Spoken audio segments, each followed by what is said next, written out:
the everyday Hogwarts player. This video is purely for entertainment and does not infringe on copyrights or laws. The rights to the novel and image belong to the original author. We do not claim ownership. Don't like waiting and want to listen to this fanfic in full now? Subscribe to our Patreon, where you'll find the best fanfics. Chapter 251, a world where only Ron is injured. Oh, young master and young master Draco have learned bad things. How shameless. Creature just muttered a few words this time and fell silence. His head turned to the side where Dobby was not visible, as if to avoid something. Deadly infectious bacteria. But no one cared what Creature said. Dobby, if I ever want to. This was Draco. Dobby is a free elf and can obey anyone he likes, including his little master. Dobby's round eyes widened, showing 2 rows of teeth, and looked at him blankly with a smile. Draco, that's enough, Draco said hoarsely. Dobby, would you like to come to my house? I need an elf at home. Ron almost couldn't help but say this, but he only dared to think about it in his mind as any place that can accept a paid elf. It is Dumbledore. Draco, who knew Dobby's thoughts after freedom, said, Great. Wise little master. As expected of you. How could Dobby not think of that? Most wizards don't want a house elf who wants to be paid. That's not the quality of a house elf. Dobby doesn't know this. Shame on Dobby. This is Creature. This way I can keep an eye on that person at Hogwarts and protect the little master, Harry Potter, and Weasley. Dobby said cheerfully. My name is not Weasley. Why can't you always remember my name? Dobby, I'm just worried about my dad getting in trouble with you. If it is really as you said, Dobby, I order you to be careful when you arrive at Hogwarts and stay away from the younger version of the mysterious man. According to your words, I am the great Harry Potter, the younger version of Tom Riddle. How can he be my opponent?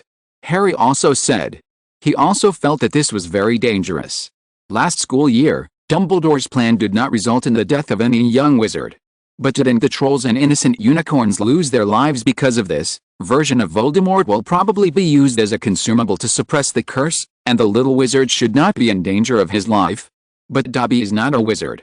What if in Dumbledore's eyes he is the same as the unicorn who died in vain? This is not guaranteed. Dobby is free now. Dobby doesn't have to listen to you. Dobby is going to Hogwarts. Before Harry and the others could persuade him to stay, Dobby disappeared. Still have something to say. Ron mumbled in a low voice with his head downcast. This slightly resentful expression actually possesses Creature's 70% skill. After a while, the 4 of them sat in the turquoise car. Harry sat next to Sirius, Ron and Draco sat together, and next to Draco was Creature. But this time Creature no longer looked honored to sit with Draco when he first arrived, but instead looked honored and a little disappointed. Disappointment that his former master's pure-blood grandnephew and his young master were bad teachers. Miss Sissy will be so sad if she finds out. Creature muttered. Harry didn't notice anything in the back seat, not even the news about the young version of Voldemort. The relief of Dobby's freedom and Harry leaving the Dursleys swept over Harry. Sirius opened the car window. He was familiar with this feeling. He looked at Harry and seemed to be back to the time when he and James were young and riding motorcycles in the Muggle world. How great, said Sirius. Yet, the warm wind blew Harry's hair, and the roofs of Privet Drive gradually shrank below him. Looking at all this, woohoo. See you next summer. Harry leaned back in his chair, grinning from ear to ear. Let Hedwig out, he said to Ron, and a moment later Hedwig happily flew out the window, gliding beside them like a ghost. Creature, don't talk in the car. Seeing that the atmosphere was good, Sirius gave the order automatically. Next to Creature and his mumbling is all about me. Draco complained unhappily. Fortunately, Creature and Dobby made me realize that not having a house elf at home is not without its benefits, Ron sighed. The 2 of them are exceptions. Draco commented professionally. By the way, Draco, your father won't scold you, right? Harry asked worriedly. Yet, will this affect your stay at my house and your visit to Sirius later? Ron was worried too, but his concerns were completely different. Both Draco and Harry were used to occasional brain twitches. Draco pretended not to hear Ron's words and said to Harry, my father is a typical Malfoy, and there is more than one elf in my family. All I have to say is that Harry Potter can't bear it and can't stand it, so I'll let Dobby go. Elf. Draco said with a chuckle. I knew you must have thought about it a long time ago. Ron said knowingly. As a Weasley, he knew best what kind of person Malfoy was. He would never suffer friendship. Sirius added. Relationship? What? Draco, who understood what it meant, looked like he smelled smelly shit. What? Didn't we explain it clearly before? Harry suddenly felt that the world became darker. Damn Rita Skeeter. Ron was outrageous. She can't even remember my name. What if he remembers your name? Draco said coldly. Hey, Draco, who do you think I am? Are you as shameless as Rita Skeeter? Ron blushed. I think so. Harry said with a smile. Then, except for Ron and Creature, who might not know when he was happy, else couldn't help but laugh. A world where only everyone Ron was injured was born. Chapter 252. Sirius left suddenly. The Weasley house was simply the best place in Harry's eyes. Harry, who grew up under the strict education of his Aunt Petunia, did not like a house that looked luxurious and tidy. The Weasley house, which defied logic and conventional architecture, became Harry's favorite after he first saw it. Dinner? Sirius lowered the car a little, and what appeared before everyone's eyes was a dark pattern of fields and clusters of trees. Harry, this is the village of Outery St. Catchpole. Our house is a little outside the village. There are also some wizards living around. Ron quickly introduced. Is that your home? Harry said, pointing to a house. It was an eccentric house standing against a blue sky like a huge black column, with a ghostly moon hanging behind it in the afternoon sky. The only house that wasn't Muggle was Ron's house. No, that's the home of Xenophilius, the naysayer editor, who's crazy, and so is his daughter, I hear. How could that be our home? Who else but the Loverkids would live in a place like that? It looks like a big car. Ron complained. Ron, are you sure? It doesn't look like a car at all. Draco frowned and looked at the round building. I'm talking about a rook in chess, said Ron. To you it's the castle. What about that? Is it your home? After flying for a while, Harry asked, pointing to a crooked house. It seemed to Harry, though it was rude to think so, that it had once been a large stone pigsty, with rooms added to it here and there, until it grew several stories high and was crooked and twisted, as if it had been put together by magic of the Red House, and a sign is inserted diagonally in front of the house that reads Burrow. There were some high leather boots and a rusty cauldron lying next to the gate. Ably going to be depressed again. They landed next to a ramshackle garage with a small yard around it, and Harry said, No, I like it very much. Ron had a questioning look on his face. He felt that Harry's words were very unconvincing in the context of the surrounding environment.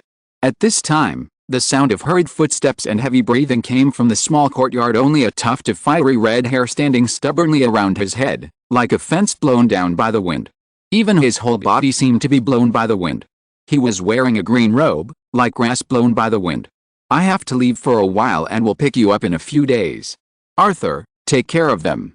Tell Molly that she doesn't need to prepare my meal. As soon as the words fell, Sirius disappeared on the spot with a crackling sound. Kids, and Harry. I didn't even have time to say hello to you last time. Nice to meet you. Ron told me a lot of stories about you. Mr. Arthur Weasley greeted the children enthusiastically and asked in a low voice, what happened during the time Sirius went to pick you up?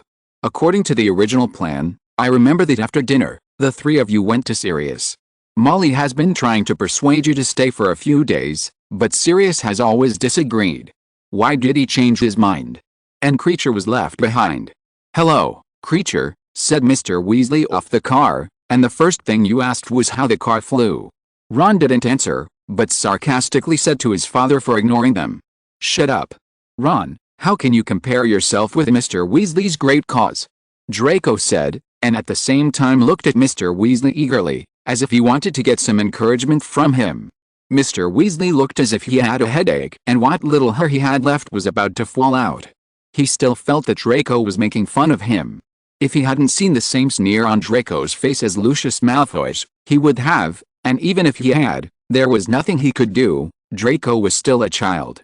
Sirius should be going to Hogwarts, which is related to the Defense Against the Dark Arts professorship. Harry answered when the three of them fell silent for a while. Dad, he seems to be a friend of my father's. We have heard of him before in Professor McGonagall's office. Your memory is so bad. Draco, Ron and Harry said respectively. Well, you're right, Harry. Sirius also knows that there is a curse to that position. I suggested at the time that he and Lupin should take that position together and teach the first half and the second half respectively. But Dumbledore rejected him, saying that there were better options. I remember Lucius Malfoy also asked about this matter. Draco, didn't you know? Mr. Weasley's eyes were shining with memories. I don't know, Draco said. Then he looked at Harry and Ron. Yes, no wonder Sirius and his team failed. How could they compete with a you-know-who? Moreover, this position is for fast-moving consumer goods. Sirius and Lupin are one of Dumbledore's eyes. How could he let them fall into this trap? Not far away, another footsteps came. Mr. Weasley straightened his back immediately, and the obvious difference from before could be seen with the naked eye. Arthur, have you forgotten our clock? I can see clearly that both your and Ron's names point to home. It was Mrs. Weasley. She looks like a kind-hearted lady. But even the most generous imaginative person cannot imagine that a current Mrs. Weasley, such a plump, kind-faced woman, could actually look like a tiger with sharp teeth. Delaying here for so long.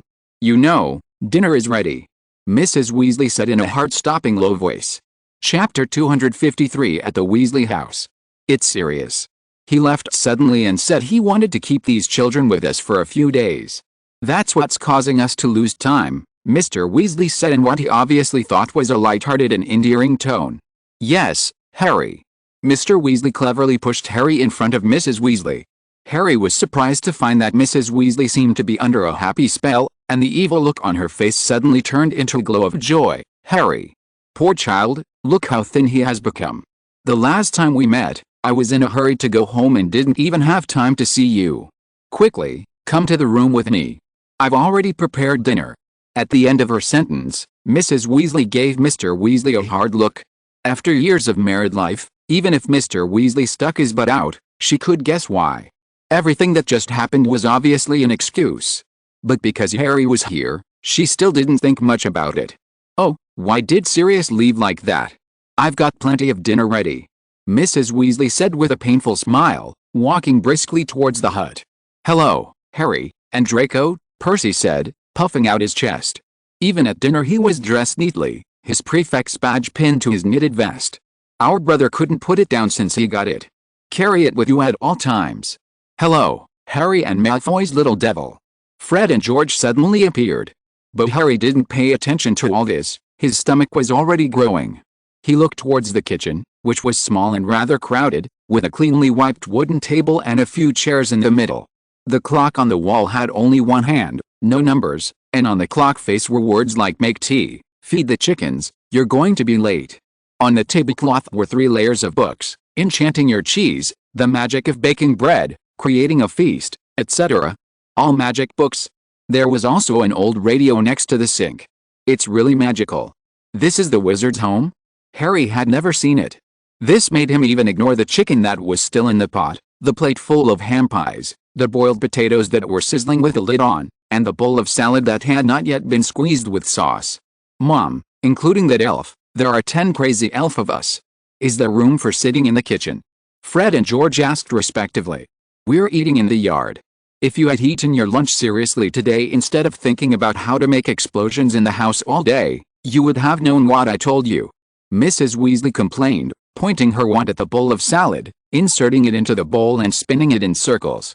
As she stirred, a stream of creamy sauce spurted out from the tip of the wand. Fred and George shrank. At this moment, a little red-haired man in a blue robe ran into the kitchen, screamed, and ran out again. That's Ginny, Ron whispered to Harry. My sister. She's been talking about you all summer. Did your sister already know this? Draco said with a tasteful tone. One thing I discovered was that after Harry arrived, almost everyone's attention was on him. But I was only treated politely and distantly. Are you jealous? Because someone likes Harry. Fred joked to Draco. Soon, with the help of Percy, the table was moved to the garden. But Fred said that Percy would never do such a thing on a normal day, he just wanted people to pay attention to the medal on his chest. This can be seen from the weird way he keeps sticking out his chest and said to her 3 other children. Harry, Draco, the 2 of you just go outside and wait for dinner. I'll have to fry some more sausages. You look so thin, poor Harry. Mrs. Weasley said to Harry lovingly again, so they left Mrs. Weasley and went out the back door into the garden. Percy and Ginny were already seated, and the tablecloth was laid out on their seats. Percy still held his chest high, and when he took the knife and fork from Ron, he inadvertently waved his prefect's medal. And Ginny kept looking at the table, and it seemed that the roots of her fiery red hair were turning red. "Creature, come here, let's eat later." Harry could only turn his attention to Creature, who was silent at the side. He had a cynical air that was totally out of tune with the cheerful Weasley family. Creature has not fallen so low as to eat with his master. If Harry Potter insists, old Creature can only pretend not to hear. Creature said to himself. Harry had to retract his order in embarrassment. Time soon came to dinner time, and the two tables were groaning from exhaustion under the weight of the delicious dishes prepared by Mrs. Weasley's masterful hands. The seven Weasleys, Harry and Draco, sat down to eat under the clear, dark blue night sky. For Harry, who had been hanging out outside all afternoon and had experienced several major stimulations, it felt like he was in heaven. At first, Harry was too busy devouring his chicken, ham pie, boiled potatoes, and salad to talk. At the other end of the table, Mrs. Weasley was still complaining about the day. She accidentally added a few more sausages to Harry's plate, glaring at Mr. Weasley from time to time and muttering something like, "I don't know what you think, flying a car halfway across the country, untested, I can't believe it wouldn't be at ease." Creature turned his head and spat secretly. "Do you think my skills are unreliable?" Mr. Weasley said angrily, but his attention was immediately amused. Ginny accidentally hit the plate on the ground again. She got under the table to pick up the bowl and came out. His face was as red as the sunset. "Ginny, would you like to sit here with Daddy?" Ginny, who was sitting in the prime position opposite Harry. "No." Ginny lowered her head and whispered. Harry had no choice but to pretend he didn't hear it, and Draco beside him let out a narrow laugh that only Harry could hear. After dinner, Harry touched his stomach. Mrs. Weasley had given him 4 more servings, then trudged along with Ron and Draco through the narrow corridor and up the stairs twist and turn, leading to the upper floors. They climbed 2 more flights and came to a door with peeling paint and a small sign on it. Ron's room. Harry walked in, the sloping ceiling almost touching his head. "The 3 of us will sleep here," Ron said nervously. Chapter 254 Kate at Castle Smith. The encounters between people are full of magic, and various criminal cases are full of mysteries. I am really lucky to meet you. Today's case is that a fierce fight suddenly broke out in the headmaster's room at Hogwarts. The only one who has seen through the truth is the famous detective Ryan, who looks like a child but is smarter than ordinary people. Fate's fate is the same. Music from the Far East sounded from Smith's castle. "Ryan, what song is this? Also, what the hell was that narration just now?" Kate's round eyes widened, and her delicate white feet were playfully placed on Ryan's belly. "It's just more appropriate now," Ryan said with a smile while lying on the other corner of the sofa. Ryan's index finger slightly touched Kate's little foot, and a mysterious rune formed by silver light flashed past. "Itchy, what are you doing?" "This is this." Kate raised her face and looked curiously at the rune that she had reached her right hand. "It means link, a word I pioneered, that you focus your attention on. Hasn't our reporter Kate always wanted to know who the Defense Against the Dark Arts professor will be next semester?"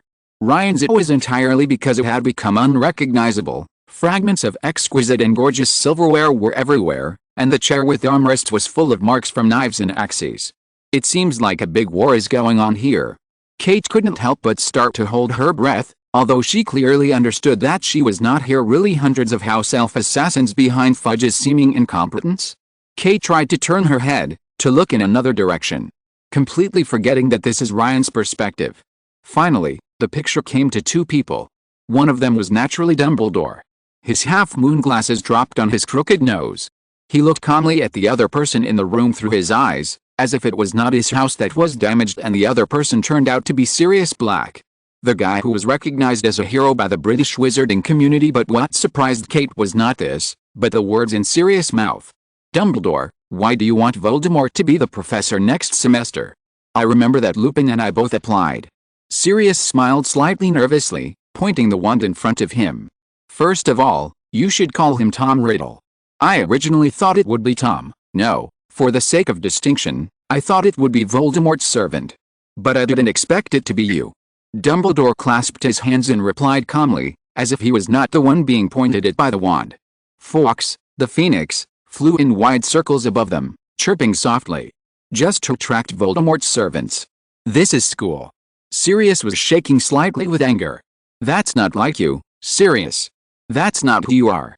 You did it because of Harry. I can guarantee that Tom will only be a qualified teacher." Our school has long been lacking a stable professor of defense against the dark arts. He made a contract with me." After Sirius heard this, his breathing returned to calm. "Then why did you reject Lupin and me? You can let Tom come back next semester. I want to spend more time with Harry, and I don't want to worry about Snotlout. Understand that you trust Severus. Although this makes you feel pain and even hate, it is true. And are you really ready to be a professor? No longer reclusive?" Sirius showed a sad smile. "Yeah, I'm not ready yet. I still can't accept that people think of me as a hero.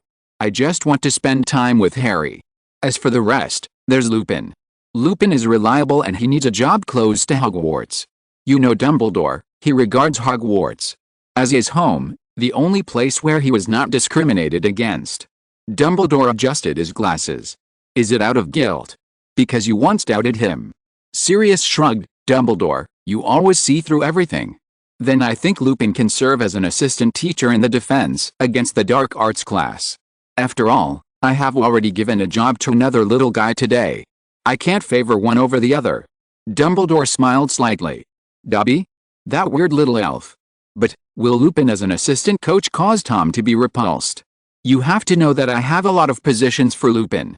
If there is a risk, I think I can make a decision for Lupin." Refuse. Sirius frowned. "No, I think Tom needs a good teaching assistant.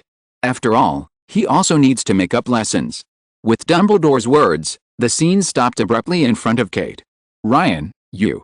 Kate angrily punched Ryan's chest with her small fist. "What? I satisfied your curiosity, am I still wrong?" Ryan said. I understood why Kate was angry. But now Penelope happens to be away, she is still traveling with her parents, and he hasn't teased Kate enough with Outerbacker. "I want to know what lessons Voldemort still needs to learn." Kate said word by his name. Ryan cleared his throat. Let Ryan sense and ask the common sense questions. "What does Voldemort hate most?" Kate was confused for a moment, then understood. Muggle. Muggle studies. I should have known better. "Ryan, I checked it out when you said Voldemort was Tom Riddle. He didn't take Muggle studies. No idea what his godfather was doing at Hogwarts. He just wanted to know how to balance his relationship with Draco and Ron now. Harry, you should come to the tent with me. You and Ron have always been in the same dormitory at Hogwarts. After finally getting this opportunity, you should follow me," Draco said loudly, making outsiders blush and heartbeat. Chapter 255 What Harry Regrets Most. 10 minutes ago, Harry regretted for the first time why he couldn't travel through time and prevent himself from reaching Ron's room. He might even sleep with Percy. Ron's house is simply Harry's dream house. It is full of magic and wizard style, the Ravenclaw dormitory in the same way. The most wizard-like thing in Ron's room is the source of the orange color on his walls, posters of the Chudley artillery team. All the posters show the same 7 witches and wizards, wearing bright orange robes, carrying broomsticks, and waving happily. Looking at these posters, Harry was actually a little suspicious.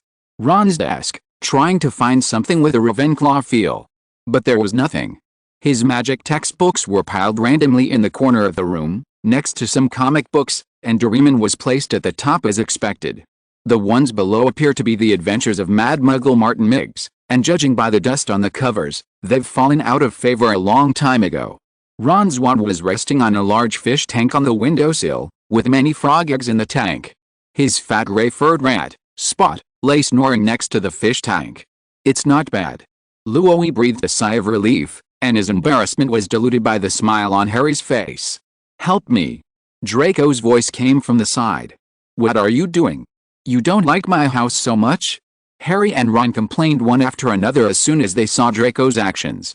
In the orange room, a green dragon skin bag attracted the attention of the two people. And their friend Draco Malfoy was pulling out an unassembled tent.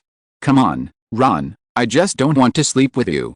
To be precise, I don't want to be in the same bed with anyone," Draco said as he struggled to take out the tent parts one by one. "I've never pitched a tent before, as you all know. The Dursleys never take me out at the holidays, they prefer to leave me with Mrs. Fig," said Harry. Harry thought of Filch again for no reason, the female version of Mrs. Fig. If they go by the Chinese naming method that Ryan said, they may be considered relatives. They both start with F and have a surname of Fay. He took out his wand and pointed at the pile of poles and screws.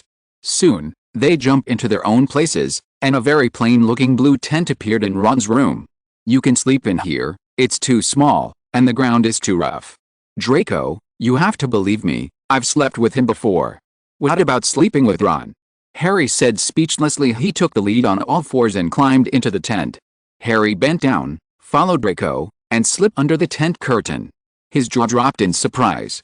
He walked into a luxurious 3-bedroom apartment, complete with bathroom and games room.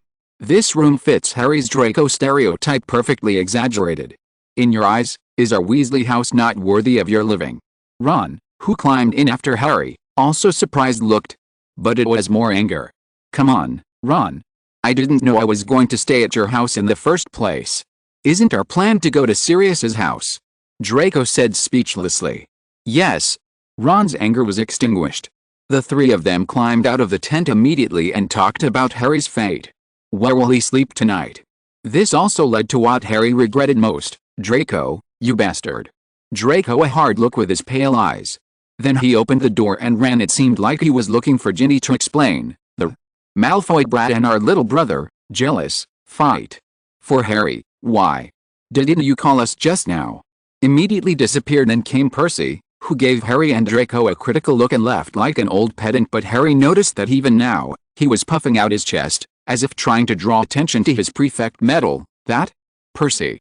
"I think his expression was fake," Draco said abruptly. This made Harry finally get rid of the regret of wanting to travel through time, because he keeps holding out his chest. "Us? It must be because we," Draco said. "We didn't congratulate him on becoming a prefect," Harry answered, and Draco agreed appreciatively. "Why are you two still here flirting with each other? If I hadn't been the person involved, I would have misunderstood. I finally figured out that Rita Skeeter wasn't doing this up about us. She just reported what she saw." Ron walked in dejectedly. "Are you crazy?" Draco said sarcastically. He knew that although Ron even liked Rita Skeeter's report on him, he had always been opposed to the content in it. Harry said nothing, but felt that Draco was right. No, except for Ginny, Fred, George, and even Percy heard what just happened. Ron's face, thanks to classmate 20220115110332204 for the reward, and other classmates for the recommendation and subscription. Chapter 256, Disagreements about Goblins. The farce on the first night at the Burrow ended with Ron's silence. Even Draco, who usually liked to mock Ron, also fell silent. In fact, Louis still wanted to fight over where Harry would sleep. After all, sometimes, the more you lose for something, the more attention you will pay to it, even at the cost of sacrificing more. But as Harry said, "I think the tent is big, the three of us can live together."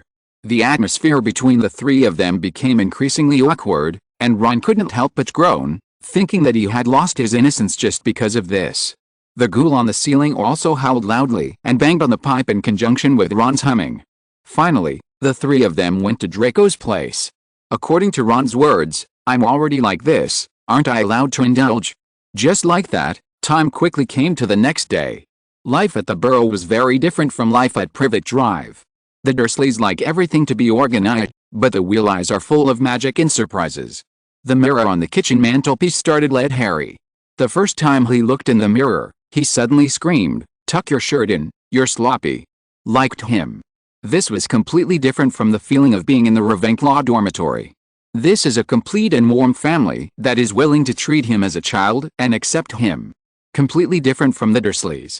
Although Harry's treatment at the Dursleys had become much better recently, with the exception of Dudley, Uncle Vernon and Aunt Petunia did not completely treat him as just a member of the family. And now, because of what Draco said last night, everything has changed. It would have been great if it hadn't happened. Mrs. Weasley darned his socks and forced him to fill them 4 times at every meal. But she was also careful not to let Harry and the other two be alone together. Fred and George were pulled out by Mrs. Weasley to accompany the two guests, Harry and Draco. "Mom, we have important things to do too." Fred and George looked depressed.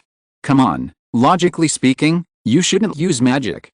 If you don't want to, fine, but you have to hand over your wand to me first." This is Mrs. Weasley. Mr. Weasley liked to have Harry sit next to him at meals and kept asking Harry about Muggle life, asking him about plugs in post offices. But under the threat of Mrs. Weasley's eyes, he asked Harry if there was a girl he liked while asking about plugs and the post office. In fact, None of the above would make Harry too depressed. Weasley, Fred and George are also a pair of good playmates full of joy.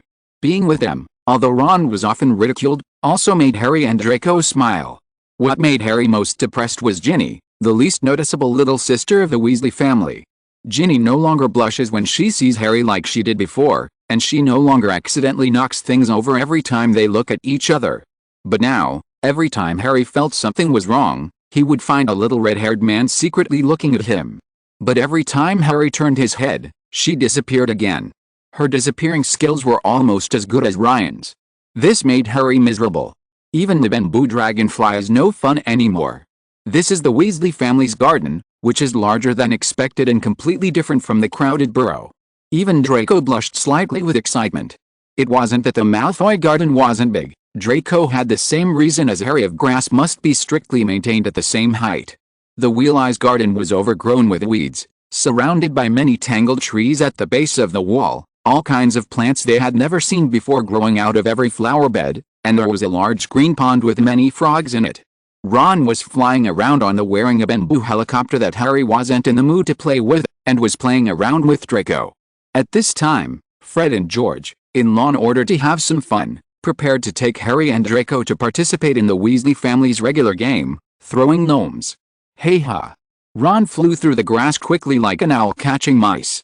The next second, a strange creature appeared in his hand. What is this? Harry asked in confusion, looking at Ron and ignoring Draco who was teasing frogs by the pond with a bamboo helicopter same. Harry looked confused. I understand, goblins are magical creatures. They have a property that makes them invisible to muggles. The goblins in the muggle world are different from those in the wizarding world. Since muggles have a more complicated and comfortable life and they have no natural enemies, they appear to be smarter. It even learned how to dress itself. Ron said, holding up the creature with rough skin and a potato-shaped round face in his hand. Ron, is this our little brother Weasley? Everyone present was shocked. Hey, I'm still a Ravenclaw after all. Well, I asked my father why goblins in the muggle world are different from those in the wizarding world. Like before, when I mentioned goblins in the muggle world, it was because I had seen them before. The most I knew was that they looked like chubby little Santa Clauses, carrying fishing rods, speaking in complete sentences, and having smooth skin. But why that is, I've never asked or thought about it, Ron said. But it still elicited awe from Fred and George, who even forgot to joke about Ron. They know best what Ron was like before. He never actively seeks answers. Let me go. Let me go. The goblin screamed. The scream also woke Harry and the others from their surprise. They then realized that this little thing had been screaming for a long time. They didn't hear it just now. Ron held it up with outstretched arms as he kicked and kicked at him with his calloused little feet. He grabbed his ankles and lifted it up. Okay, let's get down to business, Harry. Draco, look, this is what you do, he said, lifting the goblin above his head. Let me go. Go. And starting to swing his arms in wide circles like a lasso. Thus, an entire afternoon was wasted, and even Harry, who was a little reluctant at first, joined in. This had nothing to do with the goblin biting him. Ron had said that this level wouldn't hurt them, it would just make them dizzy, and then they wouldn't be able to find the goblin hole. That's it, Harry was convinced. If you're listening to this novel on a channel other than Fanfic World, it means they downloaded and uploaded it without effort. We cordially invite you to visit our channel, Mundo Fanfic Novelis. There you'll find the original version of this story, and you can explore many other novels of various genres. We're waiting for you to immerse yourself in a world of incredible novels. Chapter 257, Farewell Letter. Happy time is always short. Especially when everything was moving in a good direction. After a few days of secret observation, Ginny finally confirmed that everything that had happened in Ron's room before was just a misunderstanding. Only Fred and George occasionally joked about it. About a week after arriving at the burrow, on a fine morning, Harry received a letter from Sirius. Harry, he had not appeared around Harry these days and hadn't even said a word. Creature, where have you been these days? And how do you manage to eat and sleep? Ron asked curiously. Creature does not answer the words of a pure-blood traitor's son. Creature muttered with his head down orders of the prodigal. My poor mistress, Creature can only answer, Creature has been hiding next to Harry Potter. As long as Harry Potter doesn't find Creature and forgets about Creature, Creature doesn't have to obey the master's orders. Creature can catch his own food," Harry said firmly. Although he felt sorry for Creature, Harry thought it would be better not to show it. Otherwise, Creature would probably hurt himself. Maybe not. He had never seen Creature hurt himself. Maybe his old master or Sirius stopped him. "Noon today? Are you leaving?" Ron poked his head out from under the orange quilt. Now he was back to sleeping in his own bed, and without the humming of the zombies, he was a little insomniac. "Are we leaving?" Draco poked his head out of the tent in his pajamas. "Yes, there's a letter from Sirius, from Creature." Harry took out a letter. "Dear Harry, I will come to the Wheel Eye's house to pick you three up this afternoon. You can talk to Arthur and Molly about this. Also, Dobby has already got a job with Dumbledore. By the way, when you get to my house, there is a new friend I want to introduce you. See where my mother grew up." Draco said longingly. "I wonder why I don't see any owls," said Ron. "Sirius must have done this on purpose. He knew Mrs. Weasley wouldn't agree to take us away just like that. But it would be different if I said so."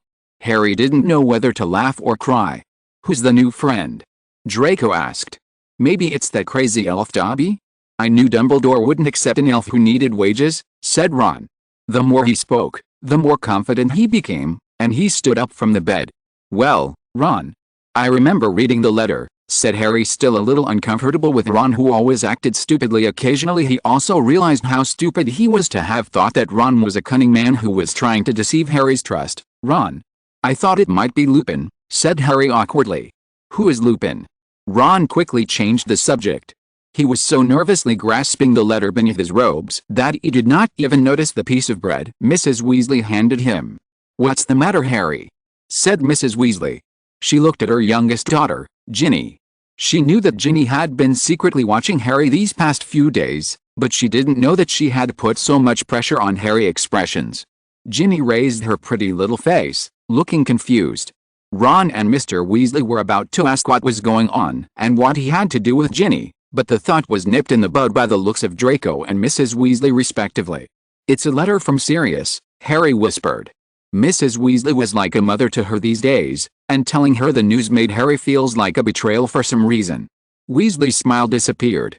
He subconsciously filled the bread he was about to hand over with several fried eggs, as if he was worried that Harry would leave their house thin. "Sirius is coming at noon today." Harry shrank his neck. "What's wrong, Mom? Are Ron and Draco competing for please again?" "I don't think so, Fred. You see, I'll go get Percy for breakfast." Fred and George disappeared again as soon as they came downstairs. Then there was the sound of a car tire deflated. "I'm so confused. I know this a long time ago," Mrs. Weasley said to herself. "Arthur, you can drink today. Today at noon." Mrs. Weasley emphasized the last few words. "Drink wine. What is it today?" I see, Molly." "I do see, Molly," said Mr. Weasley. "Mom, let's go out first." Even someone as slowly witted as Ron knew that this place was not suitable for him to stay any longer. He grabbed a few feet and rushed out of the burrow. Draco and Harry followed closely behind, after saying polite goodbyes. Even Ginny slipped away quietly. "I bet Mom wants Dad to get Sirius drunk," Ron, who had already run to the garden, said breathlessly shortly afterwards. "I don't think this is a good idea. Sirius already knows that Mrs. Weasley is difficult to deal with. See, he didn't even send the letter to her. He asked me to tell her about it," said Harry, half complaining and half serious. "What does this have to do with us? What's the difference between here and Sirius's house?" Draco said, "Yes, it's all for fun. I received the site section yesterday, saying that I got a small version of the ad recommendation for QQ Reading Android. I thought I would play it alone until the NPs, thanks to classmates 202108211316077788, Tashi Umasilk, Larer, and Sleeping Kike for their monthly tickets, as well as other classmates for their recommendations and subscriptions." Chapter 258 Flu Network. Harry had actually anticipated that today's lunch might not be as relaxing as usual. After all, Sirius had said he was coming to pick him up. But even so, Harry didn't expect it to be this serious. This time lunch was also in the garden, and the table was filled with roast chicken, pies, salads, cakes, juice, roast potatoes, fried sausages, and the tempting onion soup. However, faced with a sumptuous meal, Even Ron sat obediently in his seat, not daring to take a bite. Fred and George were perhaps so serious for the first time in their lives, unsmiling, with their eyes staring blankly into the void. This was the first time that people felt that, except for the hair, they looked very similar to Percy. Ginny looked at Harry from time to time, as if she wanted to see through him.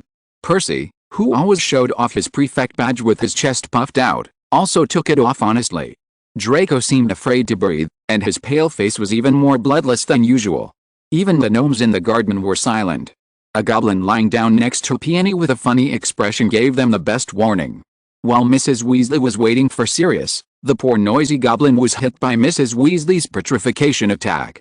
Mr. Weasley looked at his watch from time to check the time. No, maybe only creature felt somewhat at ease. He held a piece of bread with resentment, the only thing he was willing to accept. And take a few bites from time to time, like chewing a piece of eraser. Harry wiggled his hips uncomfortably. Although he understood Mrs. Weasley's feelings, he couldn't help but think, why are they out at 11 o'clock and waiting here when it's not even noon yet? Harry looked up at the sky from time to time. He knew Sirius had a flying motorcycle, as Mr. Weasley had mentioned before when he was talking about his creations. It seems that Hagrid also has one. Although it was rude to think so, Harry couldn't imagine a motorcycle that Hagrid could sit on. However, everything seemed different from what Harry thought. Creature turned suddenly, as if there was something bad in the burrow. It's Sirius. I've walked out of the burrow. Arthur, why is dinner so early? I see the time is only 11. I have already set out half an hour early, so how come I am still late? The seat that Mr. Weasley had specially reserved for him on the left. Onion soup. Molly's specialty. Sirius drank it without hesitation. Sniffed. The alcohol content of this wine is not high, you see, it's just like water. Mr. Weasley said stupidly. No, I'm going to pick up Harry and the others to my house today. Sirius waved his hand. You came here via Flu Network, so what's a little drink? Mr. Weasley advised according to the way he had agreed with Mrs. Weasley. If you don't drink, you're looking down on me. There's a saying in the Muggle world, don't drink and drive, don't drive after drinking. And the same is true when traveling using the Flu Network. You must clearly and accurately state where you want to go, otherwise you may end up at the wrong destination. Sirius refused. Sirius, the Flu Network has been in use for almost 300 years. I think you are worrying too much. Mrs. Weasley spoke personally. Mr. Weasley on the side looked relieved. He tried hard to squeeze out a confused expression and ate the foot absent-mindedly. No, Molly. Remember the Dillyman massacre in 1855? The witch Violet Dillyman had a quarrel with her husband Albert, and she was choking and hiccuping. Therefore, she used the Flu Network to go to her mother's house in this state and disappeared into thin air. Poor Albert never saw his wife again until his death, and he never used the Flu Network again, said Sirius. This well-reasoned rebuttal even made Mr. Weasley give a thumbs up. Looking at Mrs. Weasley, who was obviously suppressing her anger, Harry felt that no matter where they stayed tonight, Mr. Weasley would probably have a hard time. Sirius, you may not know the sequel to this story. Violet didn't disappear. She was simply mistakenly transported to the fireplace of the handsome wizard living in Bury St. Edmunds. His name is Myron Ozerhouse. Finally, they lived happily together and had 7 children, the same number of children as Arthur and I have. What? A coincidence, they are distant relatives of Arthur and I. Mrs. Weasley suppressed her anger and retaliated with good reason.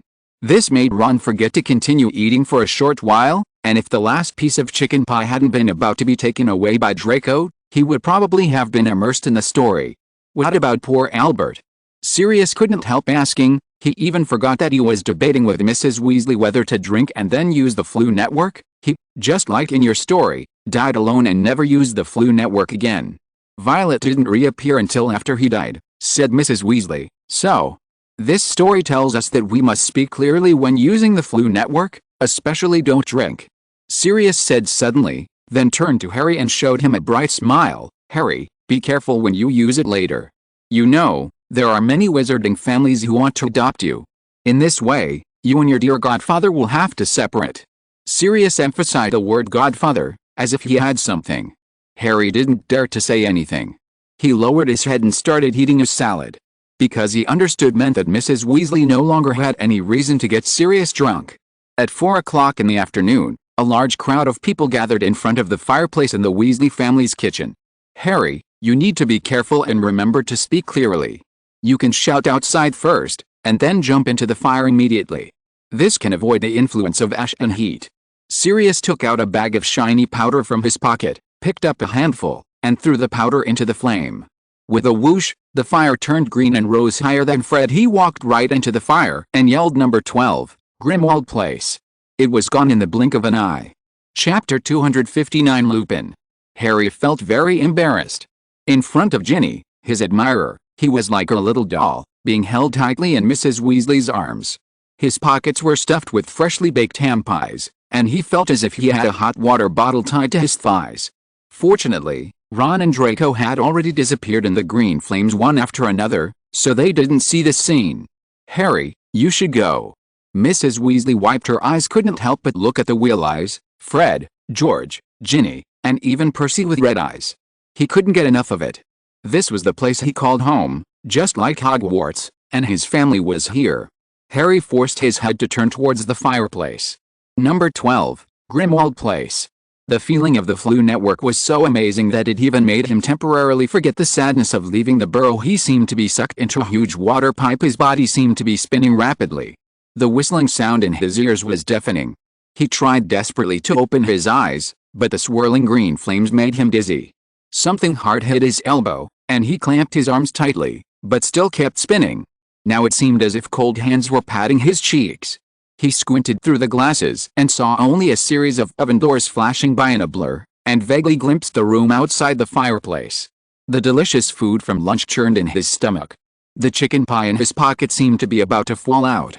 He hurriedly closed his eyes, praying that it would stop quickly, and then, he fell face down on the soft carpet. It didn't look like a carpet, but more like a quilt, which must have been prepared by Sirius in advance. Harry held his eyes and tried to look around. This is also the kitchen, which is completely different from the burrowway, which can be used as a bed, enough to accommodate the entire Weasley family. Harry, are you okay? This is not like you. Fortunately, I have this blanket. Hello Harry. Ron, Draco, Sirius and another unknown man said respectively. The man looked quite young, but his light brown hair was already mixed with some white hair. Although he was wearing a luxurious coat, he still couldn't hide the frost on his face. Lupin. You can just call me Remus, or Lupin. He noticed Harry's look and said gently. What about you? Who are you? Harry asked hesitantly. I am tortured once a month.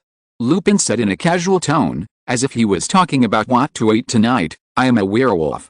Draco and Ron couldn't help but take a few steps back, then moved a few more steps, vaguely seeming to block the path for Lupin and Harry to come into contact. Hello. Harry said politely, totally unlike Ron and the others. He believed in his father and Sirius, and their friends would naturally have the same trust from him. You have a pair of good friends. You're worthy of being James' son. Sirius hugged Harry with satisfaction and showed a strange look. Harry felt that it was not like he was looking at his godson, but more like he was looking at a friend who had returned from the past. Lupin's eyes had a similar look, with a hint of surprise on his face, the surprise of being accepted by his friends again. Ron and Draco didn't seem to care at all. How I miss it. James, no, Harry. You know, Harry, when I was a child I was deliberately bitten and turned into a werewolf by the werewolf Fenrir Greyback. And it was because of Dumbledore that I was able to enter Hogwarts. Do you know the Shrieking Shack in Hogsmeade? Lupin asked suddenly. Harry and Draco shook their heads, but Ron agreed. You don't miss James at all. He sneaked away to Hogsmeade with us in our first year. Sirius sighed. The reason why it is called this name is related to me, and the spread of this rumor was also fueled by Dumbledore. Lupin said with a little reverence. Hey, didn't James and I contribute as well? Sirius said dissatisfiedly, while carefully skipping the name. That's not even the point, Lupin said gently. Being a werewolf is very painful. I stay away from people when I want to bite, so I bite and scratch myself. The villagers hear all those noises and screams and think they are hearing the sounds of a particularly fierce ghost. I heard that even now, although there hasn't been such a sound in this house for many years, the villagers still dare not approach it. Lupin smiled mischievously. That's it.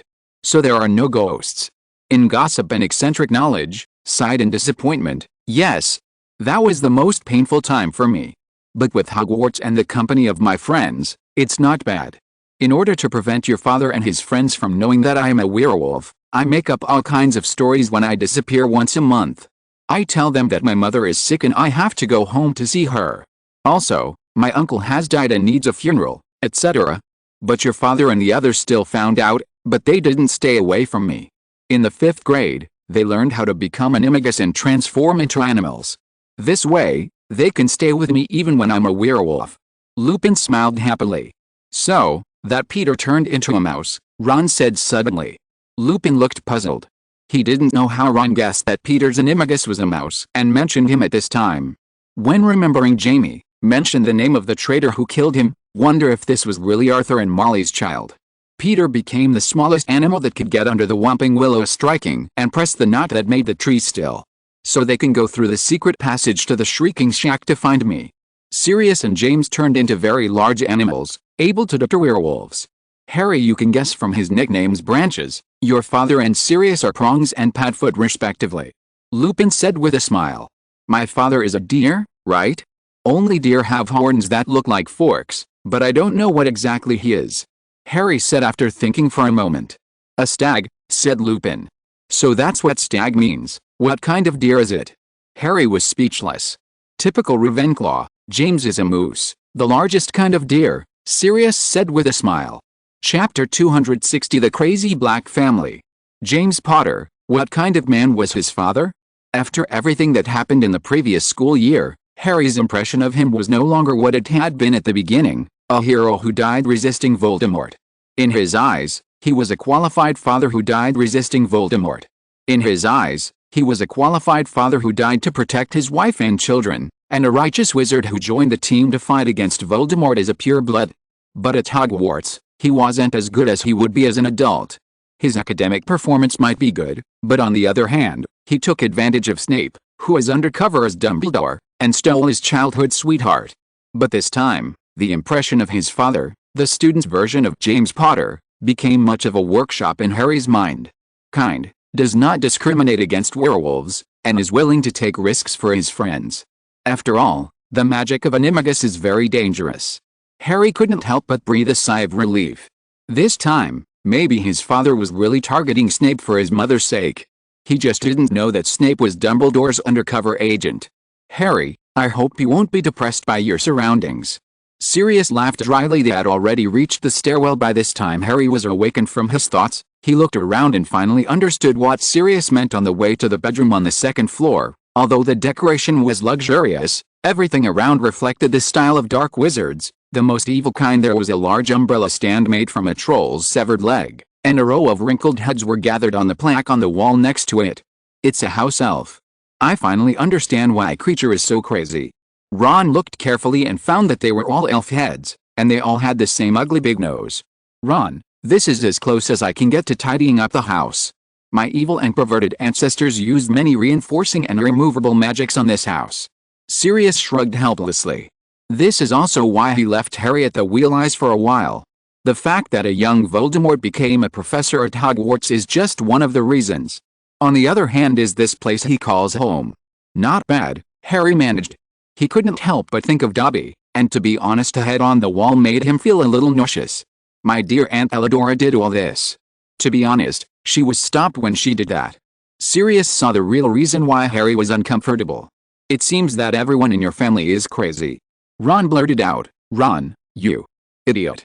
Harry and Draco scolded respectively. No, Ron is right, but not completely.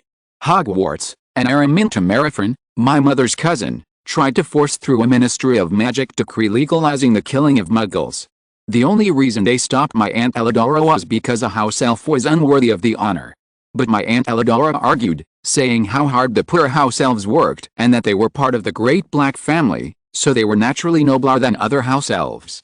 So, amid the happy smiles of all the house elves, the heads of house elves who were too old to carry plates could be chopped off and preserved with magic, becoming one with the house, and even placed in the normal places where people had to pass through to enter and leave the black family.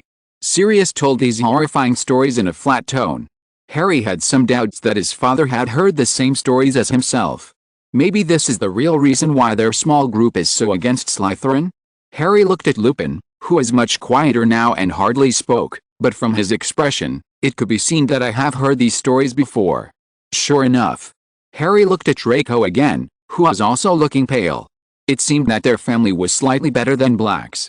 Harry even wondered if Dobby would have time to think and finally realize that he needed freedom if he was in this environment. "This is where my mother grew up," Draco muttered. His three views were almost shattered. As a member of the Malfoy family who joined the British Upper Wizarding Society relatively late, and having been well protected since childhood, Draco could not imagine how the aesthetics and three views of the oldest pure-blood family were shattered. Except for the snake carvings on the door handles, chandeliers and other places, everything else in their house is completely different from the Blake family's. "Did I hear you right? According to what you said, your aunt loves these house elves." Ron, who was listening carefully, asked a question. Ron always listened carefully to these strange stories. "Yet, it would be nice if our family was really cold and heartless. Love every member of the family, even the house elves. Whenever a normal person appears in our family, we declare that we have severed ties with him. But most of them just stop there and don't do any further persecution. In their eyes, this is love." They had already walked into a room by now. Across the room, a tapestry covered the entire wall. The tapestry looked very old and its color had faded, but Harry noticed that it seemed to be slowly regaining its luster, like a living thing. There are several holes that are slowly healing. It was traced in still gleaming gold thread a long family tree that stretched back, as far as Harry could tell, to the Middle Ages. Embroidered across the top were these words, "Noble and most ancient house of Black forever pure." Look, I'm not on it, and the same goes for my Uncle Alphard, because he left me a considerable amount of gold after I escaped from Black. The tapestry, but it will heal, won't it?" interrupted Draco, who also noticed that the blanket was healing. "Huh, you noticed that too? Since I legally inherited the Black family, it's like the house is alive, and some of the furniture that is important to our family and indispensable has been slowly restored. But unlike me and my uncle who were removed from the family tree, it's like it can recognize the cause of the damage on its own. Look, these holes bitten by Vixen have healed quickly." Sirius sighed. He didn't really take this seriously. He sighed because he discovered that he had something in common with his crazy ancestors. In his room, there were various things pasted on, again with permanent sticking charms, lots of pictures of Muggle motorbikes, even a few posters of Muggle girls in bikinis. Chapter 261, Disappearance of Creature. It had been a while since they arrived at the Black family, and for the first time Harry discovered that the Dursleys were not bad, compared to the Black family. The Black family's house was large, and during this time, they all lived in several rooms that had been stripped of the Black family's decorations as much as possible. Sirius was actually helpless about this. He had actually planned to throw away those neurotic old things in the Black family reason. After he officially and legally inherited the Black family, he lost these freedoms. He couldn't even get rid of any furniture he didn't like, and at most he could decorate it slightly. In addition, Creature had hidden a batch of things he was going to throw away in advance. However, according to him, there are also benefits. Harry didn't understand it at first, until one day when he and Ron Draco were playing with indoor bamboo dragonflies, and while flying in the air, Ron accidentally lifted a velvet curtain. Harry thought it was a door, or maybe a window. The next second, Harry almost bumped into Draco. He thought there was a living person locked inside. It was an old lady wearing a black hat who was screaming desperately, one scream after another, as if she was being severely tortured. The old lady was drooling, her eyes were rolling, and the yellow skin on her face was stretched tight because of screaming. They couldn't help but land on the ground and cover their ears with their hands. Ron flew over and tried to close the curtain to hide the old lady inside, but he couldn't pull it up. The old woman's screams became more and more shrill, and she waved her claw-like hands as if she wanted to record their faces now. "How dare you define my ancestral home?" Then, a voice rang out, "Shut up. It's serious." Surprisingly, all the portraits actually had their mouths shut, including the old lady, who was staring at Sirius' direction, and if she couldn't speak, it seemed that she wanted to swallow him. "Harry, this is the best thing about me being the head of the family. Mom, I am the head of the family. Close your eyes and go to sleep," Sirius said. As his last words fell, the two curtains closed again and the other portraits closed their eyes. "She's your mother?" Harry asked in surprise. Harry stayed in Hogwarts for almost a year, and the most common things in Hogwarts were various portraits. They all contain part of the portrait's own memories and thought patterns, and can even be said to be another self. The portrait of Sirius' mother is naturally not much different from her own.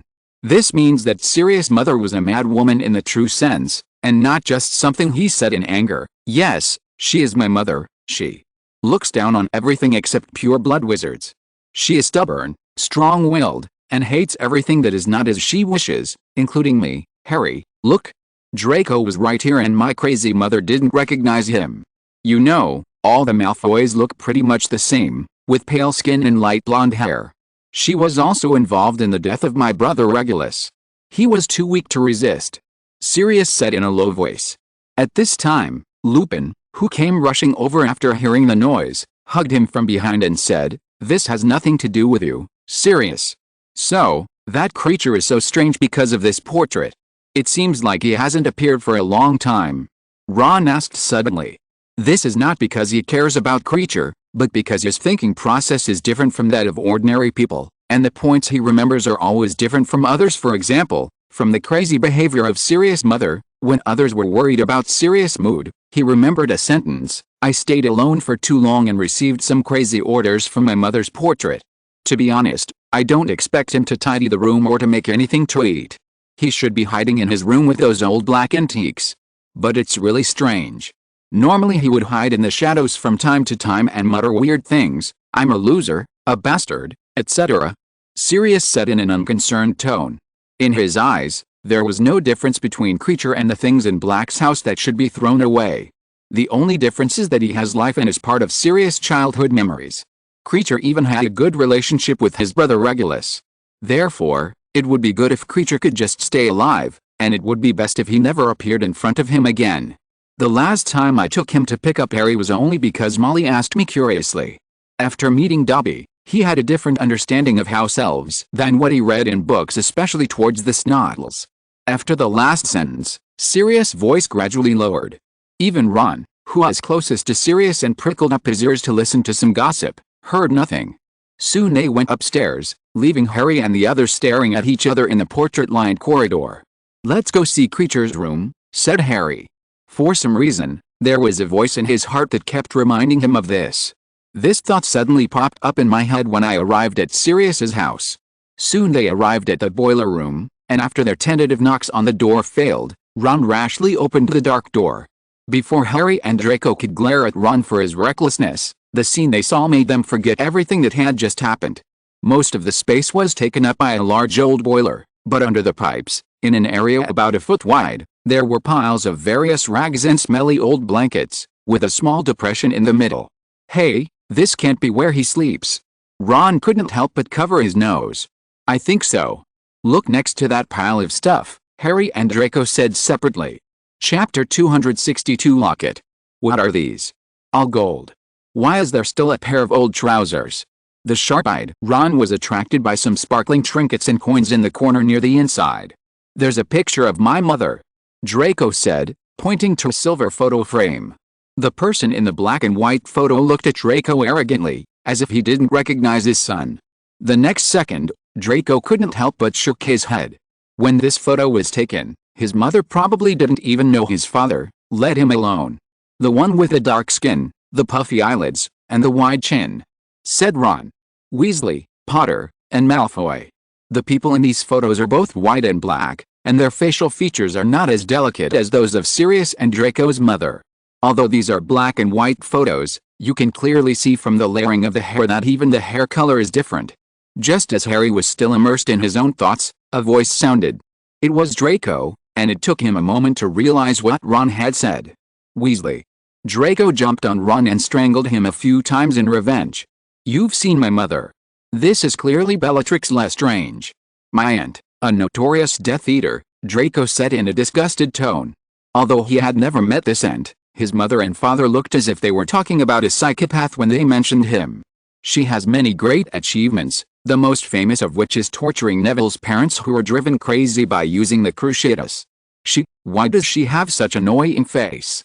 "What is that?" "I think I've sent it in the living room," Ron said, pointing to a golden locket. The locket was gleaming gold, and was inlaid with equally gleaming emeralds, forming a snake-shaped S. This is what Sirius was about to throw away, and then Creature picked it up, said Harry. He glanced casually, but for some reason, boom. The cold feeling from the scar on his head and the strange warmth arising from his heart swept over his entire body. Surprise, Slytherin, Harry said in a slightly hoarse voice. He was very curious. Could it be that this feeling had nothing to do with Voldemort, or was it directed at people or things related to Slytherin? After all, one thing he hadn't told anyone else was that he was a Parseltongue. Moreover, he learned from Ryan that Potter and Gaunt were also distant relatives. Crack. Creature appears. He was thin and small, only half the height of a man, with pale skin hanging in folds and a lot of white hair growing out of his bat-like ears, still wearing the same dirty rag he had on when they first met him. But now, his expression was completely different from when they first met, or even during the brief time they spent together afterwards. "Stay away from it," Creature almost shouted. And this time the reply was totally unhouse elf-like. He didn't mention his own name, and no matter how much he looked down on Ron before, he wouldn't be so rude. He should have said something like a pure-blood traitor. Ron noticed this as well. "Creature. You. Stay away from what?" Draco pulled Ron down. "I think it's the locket. We're leaving now," Draco continued. Seemed to be rooted. What was even more bizarre was Creature, whose ugly old face actually showed an expression of struggle. It seemed as if there was another self struggling with him. "Harry Potter can stay. Old Creature has no choice. This is to carry out Master Regulus' orders. Can Harry Potter destroy it? Just like defeating that man. Harry's right hand." He thought it was dangerous, and why destroy Slytherin's locket? That Regulus is Sirius's younger brother. But he was a Death Eater. How could a Death Eater's orders be good? Perhaps this locket is part of the defensive magic of Hogwarts. Even if I have to destroy it, I have to go find Sirius first. "No, Draco, I don't think I can go," said Harry. "It's hot." Draco let go of Harry's right hand. At that moment, he suddenly felt that Harry's hand was very hot. So, with Ron and Draco's worry and Creature's anticipation, Harry slowly walked towards the golden locket. "Open," Harry Ford suddenly said in a hissing voice. "Harry, you're a Parseltongue. How do you eat?" "Master Regulus' order." Creature, Ron, Draco, and Creature couldn't help but say a desire to feel threatened, to attack it. The locket's little gold lid popped open with a click. Behind each of the two small glass windows there was a living eye blinking, bright and dark. Then a voice hissed from the Horcrux, "I sense your desire." More than why, he was speaking Parseltongue, the same language as Harry, but somehow everyone present could clearly understand what he meant. "Ron Weasley, you want to be as great as your dad. Become a perfect. Draco Malfoy, you are worried that your parents will defect to Voldemort. Creature, you want to destroy me, but I can achieve everything you want, including resurrecting Regulus. I can achieve everything you want, as long as you can stop Harry Potter."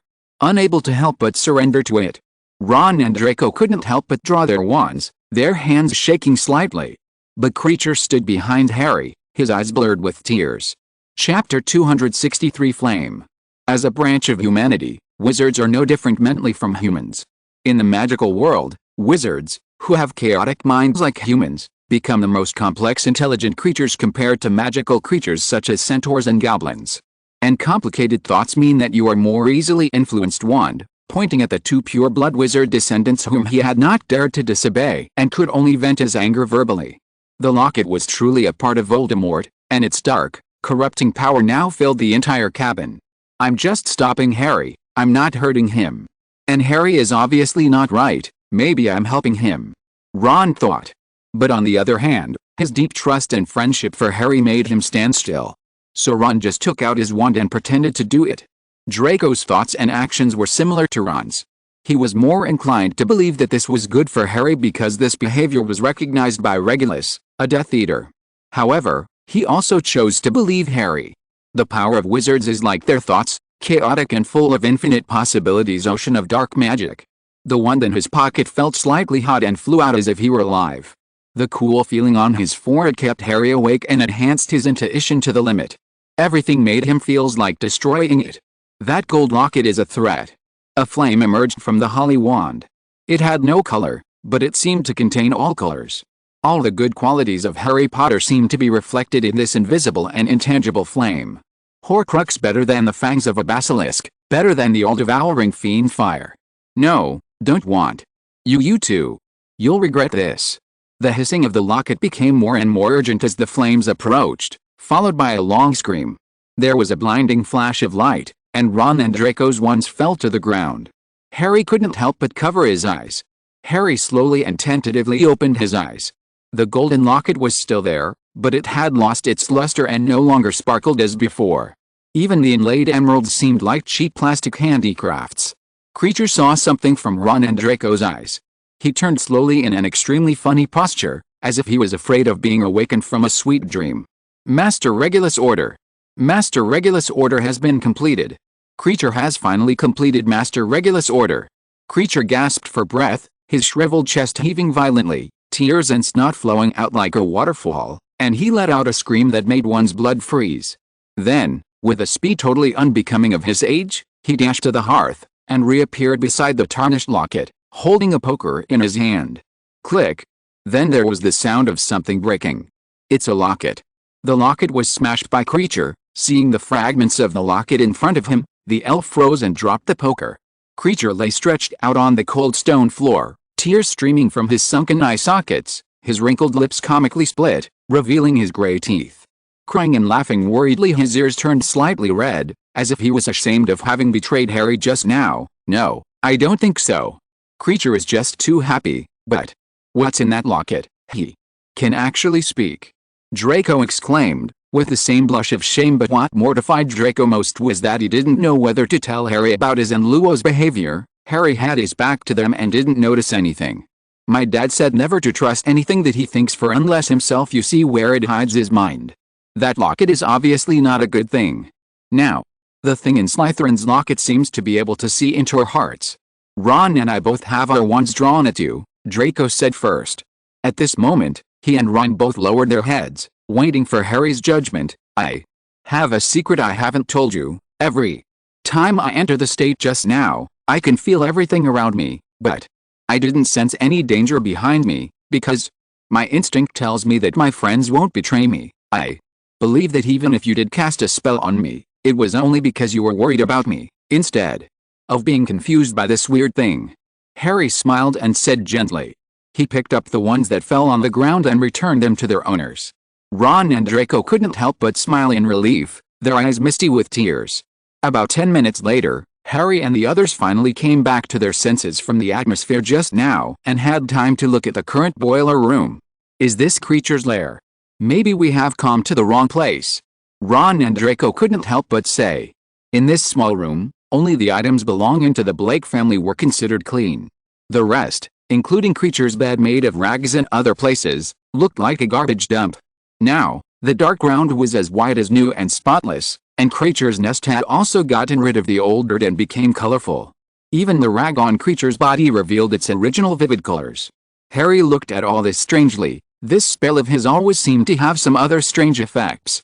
When used against Quirrell, it cleans the house of stench. And now it seems like another big cleanup has been done.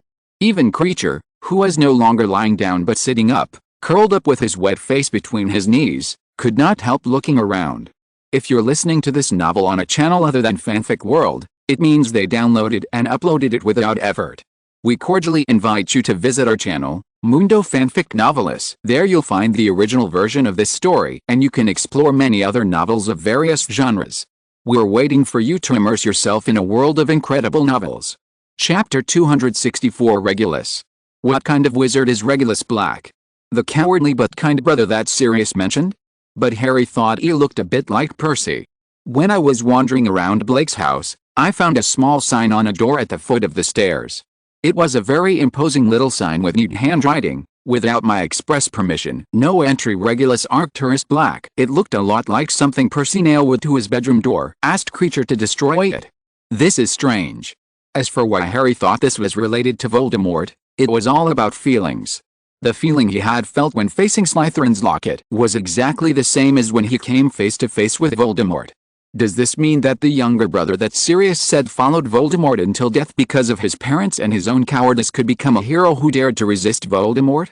This was important to Sirius. Harry thought so. Creature, what was that locket about just now? You said the locket was Master Regulus's, but it's clearly related to Voldemort?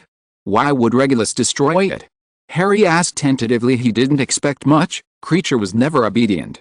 He just wanted to find out in advance, and then tell Sirius all his guesses and let him ask order that could not be misinterpreted. Creature could only answer. But what Harry never expected was that Creature actually answered. Creature still maintained a curled-up posture, but this also made his voice a little muffled when he spoke. Creature is willing to obey Harry Potter's orders. Harry Potter is also related to the Black family. He is also the one that the prodigal son orders me to obey. Master Regulus is a good boy. He joined the Dark Lord's organization when he was 16. Later, Master Regulus said that the Dark Lord needed an elf, and Creature must do everything the Dark Lord asked him to do, and then go back home. When Creature said this, his voice suddenly became painful and fearful. Harry couldn't help but feel a little confused. Judging from Creature's performance, shouldn't he be as proud as Regulus?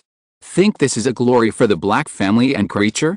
Unless it's painful, an unbearable experiment in black magic. This didn't surprise Harry. Voldemort was capable of anything. What does this have to do with the locket? So Regulus just handed you over like that? How did you come back? Could it be that Regulus saved you? Ron couldn't help but ask curiously. It seemed very likely that Regulus suddenly rescued Creature, but was finally discovered and killed by Voldemort. As for the Black family asking why everything was okay, didn't they still have Bella? She is also a Death Eater, and a relatively favored one. However, Creature did not answer, and he almost muttered something unpleasant to Ron. It seemed that Ron's earlier attempt to stop Harry from destroying the locket had angered him. If he hadn't been concerned that Ron was Harry's friend, he would probably have cursed him out loud. Damn it, Creature can't. Then Creature was taken to a cave. There was a big black lake and a green boat in the middle of it. There was an island, and on the island there was a stone basin, filled with magic potion. The Dark Lord asked Creature to drink it. The elf trembled all over. He seemed to have forgotten that he was still here, as if he had returned to that time. Then the Dark Lord boarded the ship and left, leaving Creature on the island. Creature trembled even more violently, and even fell directly into the nest beside him. And you went back, taking the locket with you? Regulus died trying to destroy it? Harry asked. He thought it was possible, but it was ironic that Voldemort had lost a precious magical object because of the life of a house elf he cared nothing about. As for why it was so precious, Voldemort took Creature there alone and let him die slowly there. I think it's unlikely. It should be about the same as I guessed. How could an elf leave where Voldemort kept his precious items? Who guessed right? But it wasn't this time. Creature only wanted to drink water at that time. He even forgot to go back immediately and slowly crawled to the lake. But there were many dead people's hands in the water. They dragged Creature in and Creature went home. Creature said, "Is there something like a portkey in the water? Did Regulus hide it in there through those corpses?" Harry guessed. Master Regulus said Creature should go home, so Creature went home. Creature stared at him with his big eyes in confusion. I understand. Those bodies must be inferi, guarding the locket. I guess you'll have to drink those potions to get that locket, but if you drink them you'll lose almost all of your magical abilities and want water. W paraded to Hogwarts before giving me something that was inconvenient to send by letter. And you can't apparate in Hogwarts. As for the you-know-who's question about why he would make a mistake, that's easy to understand. He looks down on muggles so much that he doesn't know how powerful they are. Draco suddenly shouted and spoke out a long paragraph of his own speculation. Creature's eyes widened. Although the young master is annoying, Draco was also ready to stop Harry at that time. He is worthy of being the pure-blood nephew of the old master. Creature went home later. Master Regulus asked me to take him to the island. Master Regulus took out the same locket as the one in the Dark Lord's hand. Creature suddenly sobbed. Creature to leave and leave him alone, replaced the locket, had Creature destroy the first one, saw Master Regulus be dragged under the water, and then, the mistress went crazy because Creature was ordered not to tell the family what happened in the cave. Creature couldn't destroy the locket. Creature knew it could only be done from the inside, but Creature couldn't open it. Creature burst into tears. Chapter 265 Heading to the cave. We'll get Regulus back, Harry said suddenly. The cave where Voldemort hid the locket might be really difficult to enter, even dangerous, but they were different. With Creature who had been there, they didn't have to face any traps ahead. The only thing you need to face is the Yin corpse. The Inferi are afraid of fire, and they don't need to the potion in the stone basin. Their magical abilities have not been weakened, so they don't need to worry at all. Creature's crying suddenly stopped, and he raised his head suddenly. Find Master Regulus. Yes, we must find Master Regulus. Creature will do anything as long as he can do it. Do we need to chop off Creature's head? Creature said flatteringly the cave. You know, just last month, the three of us broke through the magic trap set by all the professors at Hogwarts and Dumbledore on our own. Ron said to Creature half proudly and half comfortingly. Something unexpected happened. Creature actually agreed to Ron's words. Harry and Draco on the side both covered their foreheads and made expressions of headache. They all felt a little regretful that they had not told Ron the truth about the traps left by other professors. They were all very simple. We may not have the chance to go yet. Once we tell Sirius, there's a good chance they'll abandon us. Draco poured cold water on the idea. You can't tell Master Sirius. He's a bad boy. Creature promised Master Regulus not to tell his family what happened in the cave. Creature suddenly lost his temper and rubbed his eyes with his fists like a child. Regulus simply forbade you to tell your family. We will tell Sirius about this matter. It does not conflict with Regulus's orders. Harry said gently, in a coaxing tone. Then Harry raised his own question. Besides, didn't Sirius escape from the Black family at that time? He was not even in the family tree.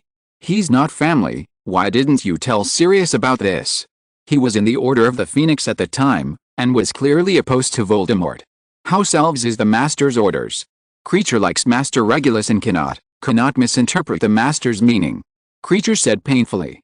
He suddenly fell to the ground again and burst into tears. Harry suddenly felt sorry for Creature. If he was anything like Dobby, he would have the flexible moral bottom line of a house elf, arbitrarily misinterpreting his master's orders. This way Regulus could survive and be taken away by Creature along with the locket. Maybe Regulus will take the locket to Dumbledore's mother would not turn into a lunatic head and force-fed with truth serum under the manipulation of his younger brother. In this way, Harry might even be adopted by Sirius. Even if Dumbledore refused, Sirius would probably just buy a house on Privet Drive and grow up with Harry. Harry shook his head, awakened from his beautiful reverie. He understood that he could not dwell on the past and that history could not be changed.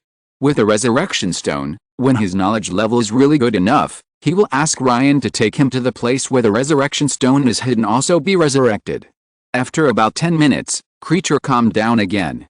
He climbed onto his now very clean little nest, burping from time to time. Shall we have the cave to ourselves? I just thought about it. We can take Creature there without telling Sirius. We have nothing to fear except the inferi. Light and warmth are their nemesis. Maxima, Ron said suddenly. From the fact that he said so much in one breath, it can be seen that he probably had been holding it in for a long time. Yet, why didn't I think of that?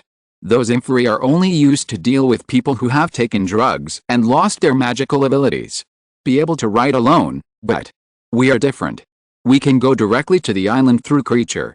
We can even use Lumis Solon, a variation of the illumination spell, to create a beam of sunlight. Why be afraid of the inferi? Said Draco. Ron's words were like a key that opened up his blind spot. It's just a corpse. What are they afraid of? Cold. He needs Creature. Creature also said excitedly. The three of them were now staring at Harry with excited eyes. If it's that easy, I wouldn't mind going. Creature, if there's any danger, can you take us back? Harry said couldn't help but utter a word. No problem. Creature went there later, trying to find Master Regulus, but Creature can't do it. Creature will bring back Master Potter and our friends, as long as there is danger. Well, let's go back to our respective rooms, grab the items we need, and then gather here. Harry said. However, Draco and Ron, and even Creature, did not move. They all looked at Creature's nest at the same time, the ball of rags. Chapter 266, Cave Trip.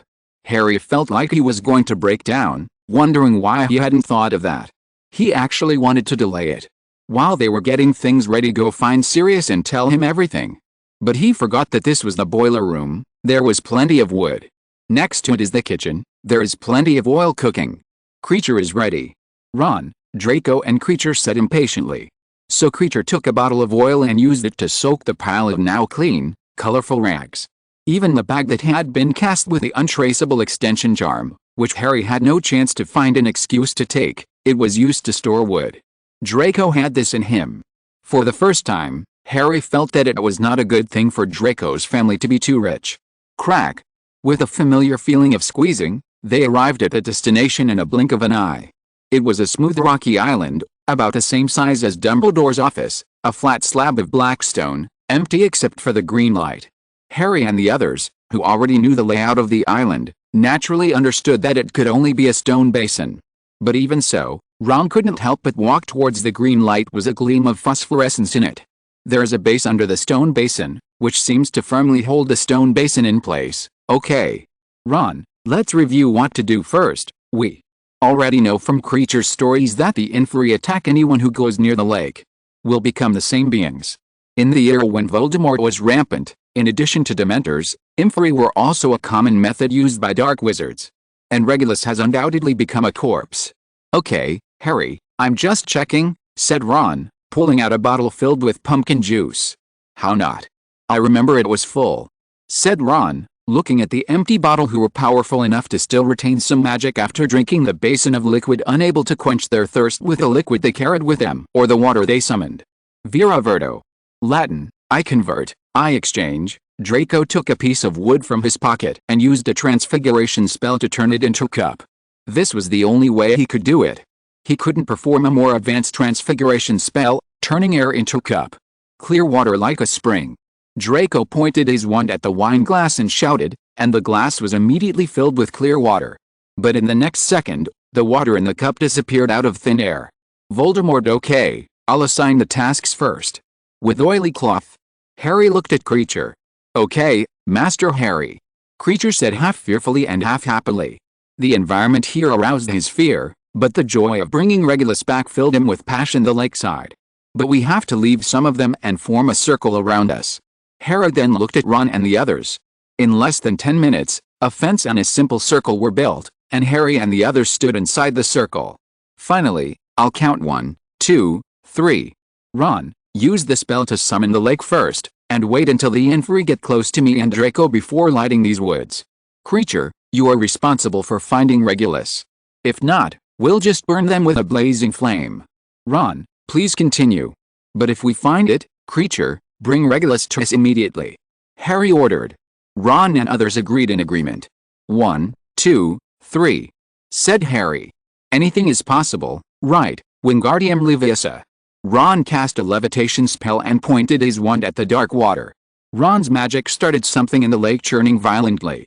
They looked up and saw white heads and hands emerging from the dark water everywhere, men, women, and children, all with sunken, visionless eyes, floating towards the rocks. A large number of corpses emerged from the dark lake and the surrounding wood was all burned. The corpses that climbed ashore began to stagger and their bodies shook. They couldn't move forward because Harry and the others were in a circle of fire. They also couldn't retreat back into the lake because flames were starting behind them as well. Creature. Harry said. Regulus was dragged down by the Inferi at the lakeside, so he should be at the lakeside. Harry looked in the direction of Creature, who was holding a torch in his left hand and pulling a dead body with the other. The Inferi that should be Regulus wanted to hug Creature, but did not dare to get close. Everything is petrified. Zombie floating. Harry chanted to the Inferi with his wand. Creature, let's go. Harry shouted. With tears of joy in his eyes, Creature pulled the motionless Inferi floating in the air towards Harry and the others.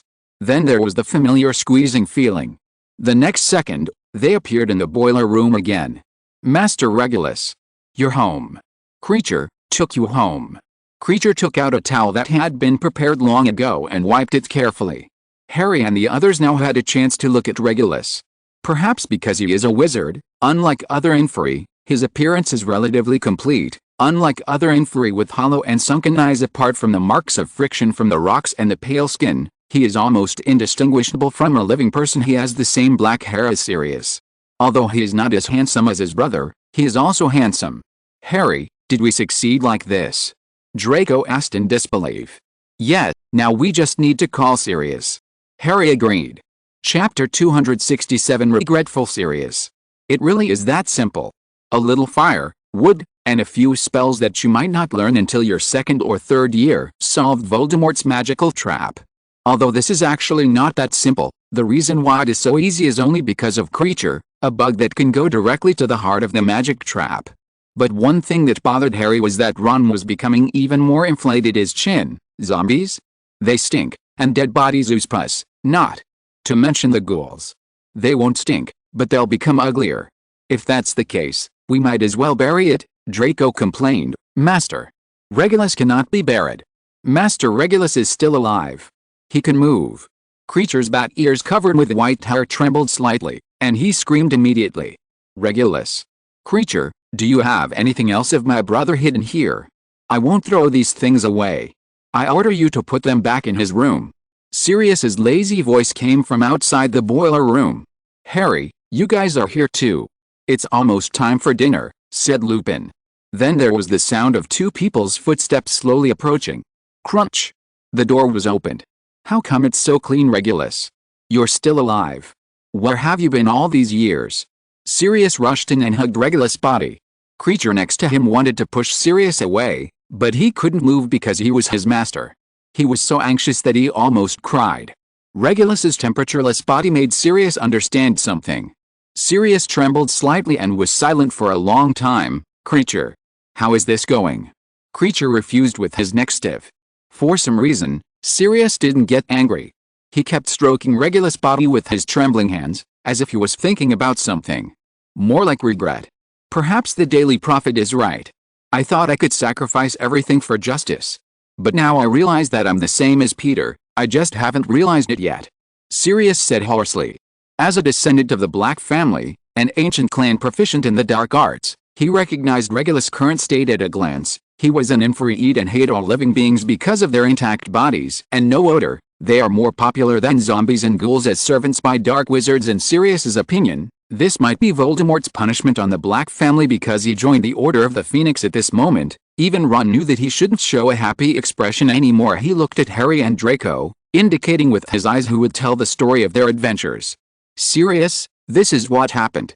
When we came to Creature's room today, we found Slytherin's locket. I opened it using parseltongue. Harry pointed to the pile of debris in the corner that looked like plastic dyed. Sirius said self-deprecatingly. Slytherin's locket is one of Voldemort's treasures. Sirius, a member of the Black family, had the opportunity to see it once when he was young. And Voldemort was actually willing to use such a precious treasure to store the executed Regulus. This was probably because of that crazy woman Bella. After all, it was said that Voldemort had an affair with her. Is this the real reason why my mother went crazy? His own son was executed because of another son, and his body was placed in the Slytherin treasure and bestowed upon him. This is ridiculous. Who was standing by didn't know that Sirius was frantically imagining what he hadn't finished saying. But he could see that Sirius's world weariness had become even stronger than when he discovered at Hogwarts that Scabbers was not Peter and was disliked by Harry. Defeated Voldemort. I learned from Creature's fragmentary words that Regulus was involved. Sirius' ears trembled slightly, but he was clearly no longer in his own world. Lupin, who was doing something nearby, signaled Harry to continue with his eyes. Harry's mouth curled up slightly when he found that his method was effective. We learned from Creature that Voldemort once asked Regulus for Creature and conducted an experiment that almost killed Creature. Lack of regard for house elf magic, and because Regulus asked Creature to return home after completing Voldemort's mission, Creature was able to return to the Black household. Regulus also learned of Voldemort's horrific experiments and the whereabouts of the locket. He made a replica and then went back to the place with Creature, said Harry. Then, why didn't Regulus come back? It's this elf. Sirius suddenly interrupted. And why did Regulus go to that place? Just for this box. Sirius was furious, because his brother died because of a box. It's Slytherin's box. Perhaps this concerns the safety of Hogwarts, Draco said. Beetle the Bard? This is very similar to the story The Warlock's Harry Hart. Could this be the reason why Voldemort is not dead? Ron suddenly said locket may contain Voldemort's heart. Harry said suddenly. He knew that the Deathly Hallows were real, so this story was possible. Kids, I don't care what this or that bullshit Voldemort has to do with. I only care about my brother. Why Regulus? Sirius said darkly. Chapter 268 Inspiration from Mau's Heart. Sirius had always thought that he had left everything behind, his brother, his mother and everything related to the Black family. In his eyes, James and Justice are the most important. But now, he didn't care about the secret of Voldemort's immortality that was right in front of him. He just wanted to know why his brother lost his life. Instead of that nasty elf creature, As a slave, why didn't he die for his master? It's Master Regulus. He ordered Creature to leave him alone and to bring back the locket and destroy it. Don't tell my family anything about the cave. Creature hugged Regulus' cold thighs and cried. Why don't you misinterpret my brother's orders at this time? I'm going to kill you. Sirius's face was distorted, his handsomeness, his independent demeanor were gone. He drew his wand and pointed it directly at Creature's thin heart. Creature, on the other hand, looked as if he should have died long ago, with his chest puffed out, staring at Regulus's face that seemed to be sleeping. Sirius. Lupin grabbed Sirius' right hand which was holding the wand and tried to take the wand from him. This has nothing to do with Creature. Creature cannot misinterpret the orders of a master he likes, said Harry. He stepped in front of Creature. Don't. You want to know what Regulus died for? Was his death worthwhile? Draco said suddenly. Hearing these words, Sirius seemed to have his bones pulled out and suddenly collapsed in Lupin's arms. Regulus died because of the locket. The locket is hidden on a small island in a cave. It is placed in a stone basin. The only way to get it is to drink the potion in the basin. Locket has a magic that removes all water from the human body. Any water that is fresh, like a spring, or that you carry with you will disappear. Harry paused briefly and added, this was tested by Ron and Draco. In the end, the wizard who drank the potion could only go to the lake, and would eventually attract the army of Inferi in the lake island without having to drink potions, so we retained our magical abilities. The Inferi were not very difficult for us, and since Regulus's body must be not far from the lake, it didn't take us long to find Regulus. Harry briefly recounted the island and everything they had done. Thank you, Harry, for bringing back my brother's body. To him also looked like Harry and the others were too brave. Can you tell me the story of the Harry heart? Sirius said gently to Ron. He had been rebellious since he was a child, and the Black family didn't seem like a family that would tell fairy tales. He wanted to confirm whether Regulus' death was worthwhile about a wizard who made a mistake, separating things that obviously shouldn't be separated, the body and the heart. This is a clear violation of the first rule of Adalberto Waffling's basic rules of magic. Those who tamper with the deepest secrets, the source of life, the essence of the self, must be prepared to bear the most extreme and dangerous consequences. Ron's ears turned slightly red. He was just inspired by this story, but it actually has little to do with the performance of the locket. That's why he didn't tell the story in full. Ron's favorite and most important thing is to tell others stories they don't know. However, Sirius was not disappointed. Unlike Harry, Harry also connected Ron's hint to the way to split life and maintain immortality. But even though Sirius, who came from a family of black magic learners, did not like it, he was still influenced by it a lot. The first thing I thought of was the most evil black magic, the Horcrux. Just like his brother, he analyzed the secret of Voldemort's immortality from his behavior. But Sirius was a little confused. This kind of magic was mentioned in Advanced Dark Magic Revealed, and it even described in detail how to make it. This book may be a secret to Muggle-born wizards, but as the magic created by the most famous dark wizard, Herbo, it is not a very advanced and little-known magic in the pure-blood wizard family. He's just evil, and no one would want to use him. Splitting his soul is a smart move. Would Voldemort really resort to such crude, insane magic? Sirius hesitated a little.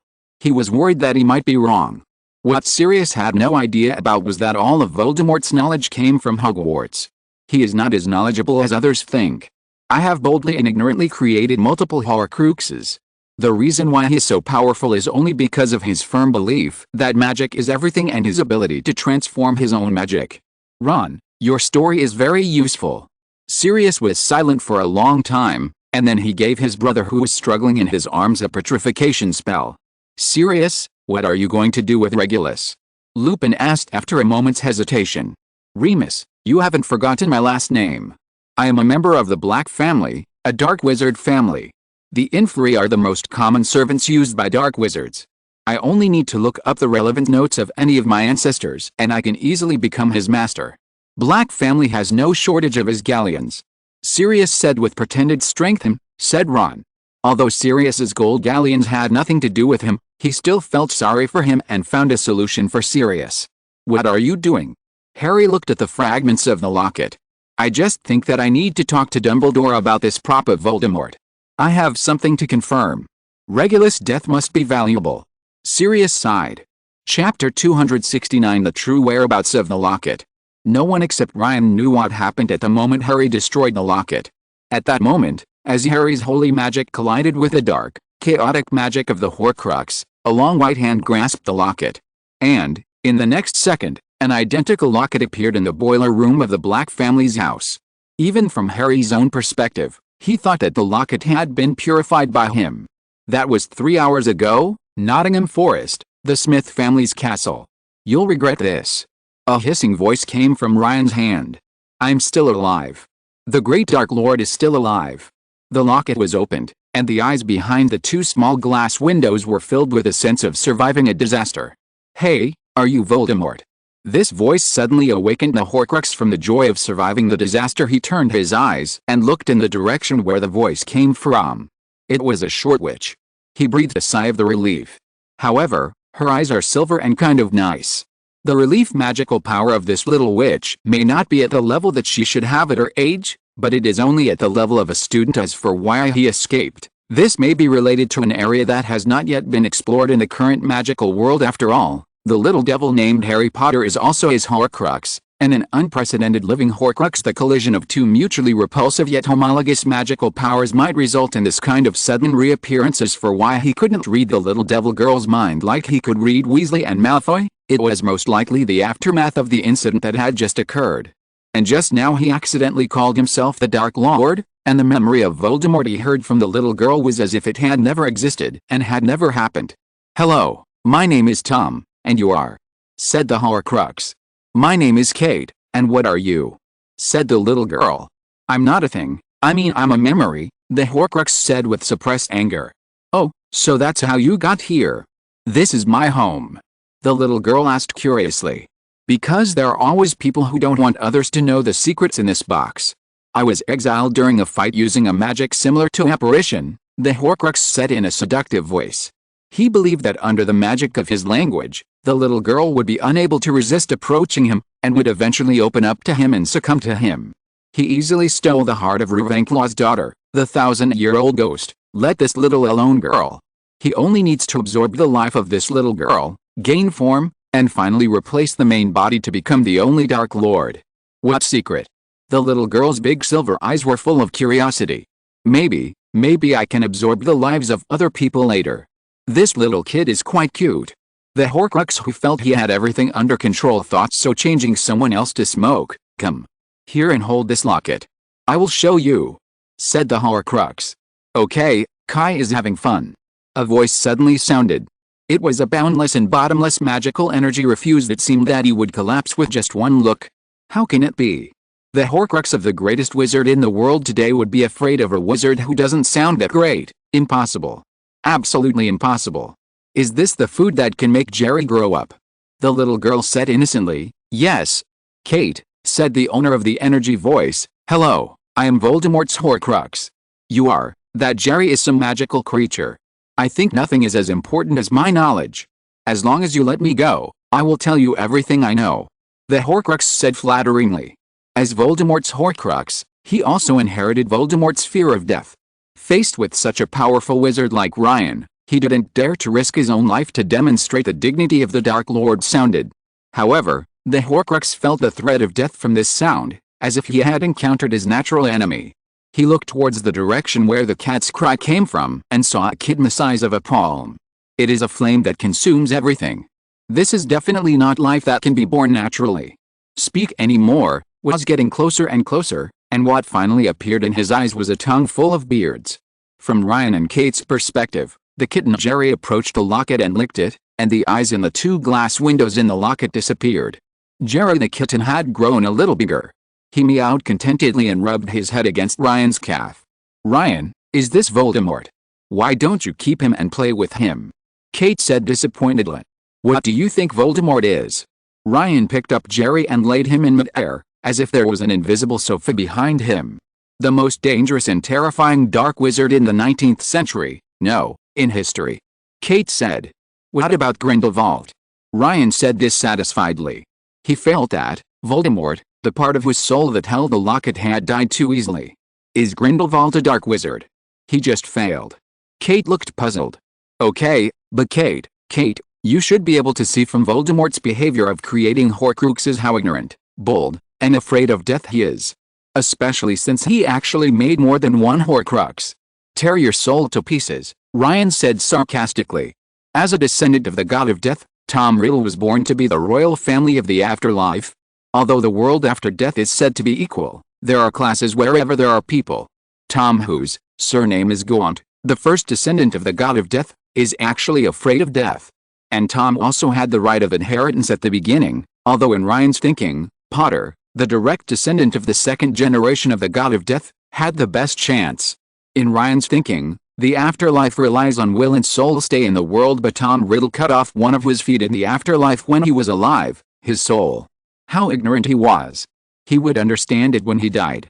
Chapter 270 Analysis. The next scene is Ryan watching Harry and the others rescuing Regulus, who is an inferi, Kate sitting beside them also watching everything. Before I knew it, 2 hours had passed. Harry Potter and the others just brought back Regulus, Sirius's younger brother, so easily. Kate said. She even felt that this was not as difficult as dealing with those zombies on the zombie trail. Voldemort's level is not that good to begin with. He even forgot to guard against the magic of the house elves. Just as Ryan was complaining about Voldemort in the air, he forgot one thing. Ryan, I just linked to your vision, and I seem to, it seems, probably, maybe I can read your mind.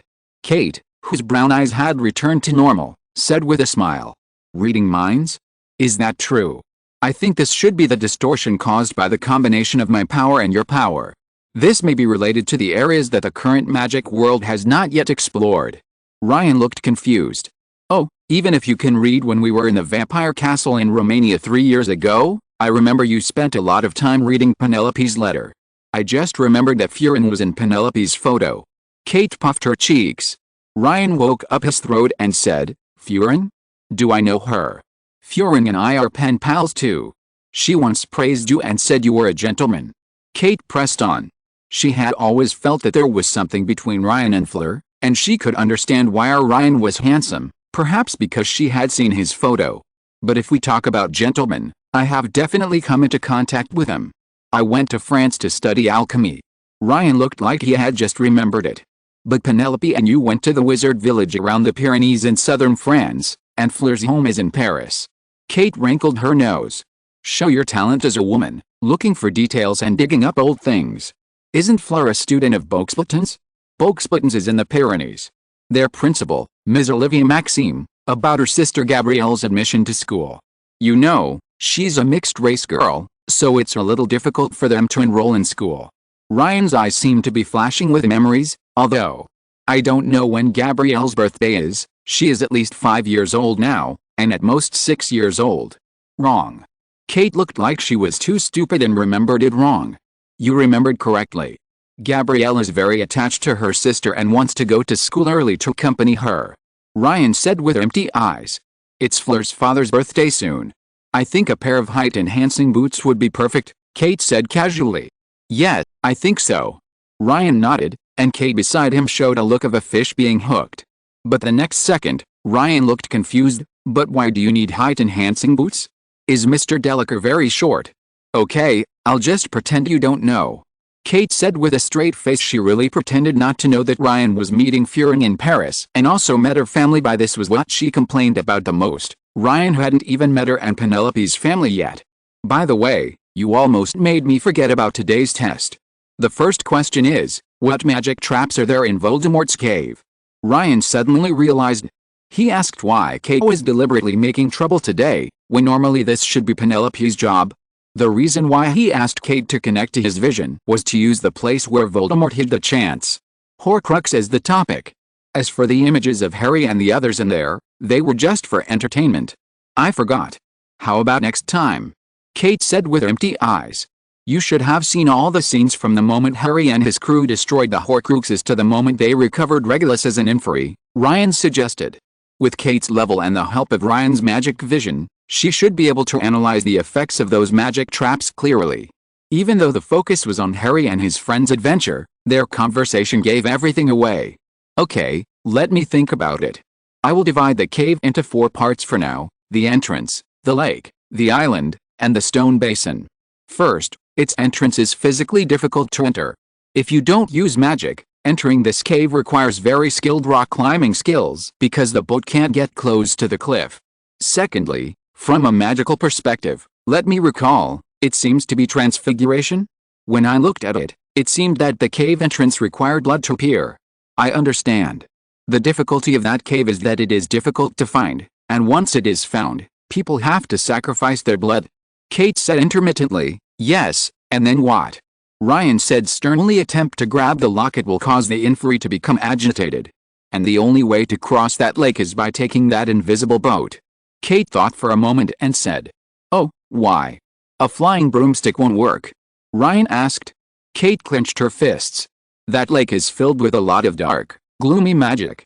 You are using the latest version of the Nimbus 2001, you can only float over as slowly as a snail. Said, not entirely. To be precise, it was spelled so that only one wizard could write on it at a time, but if we bring along additional magical creatures that are not very powerful, compared to adult wizards, or muggles, it won't violate the spell. That's why Voldemort needed a house elf at the time. Although it could be an underage wizard, in Voldemort's eyes, the lives of wizards are precious, Ryan added. Muggle-borns too? Kate asked confusedly. Yes, without the muggleds he mentioned, who'll he, a wizard who claims to be of noble blood, rule over? Ryan said sarcastically. If you're listening to this novel on a channel other than Fanfic World, it means they downloaded and uploaded it without effort. We cordially invite you to visit our channel, Mundo Fanfic Novelis. There you'll find the original version of this story and you can explore many other novels of various genres. We're waiting for you to immerse yourself in a world of incredible novels. Chapter 271, The Living Corpse.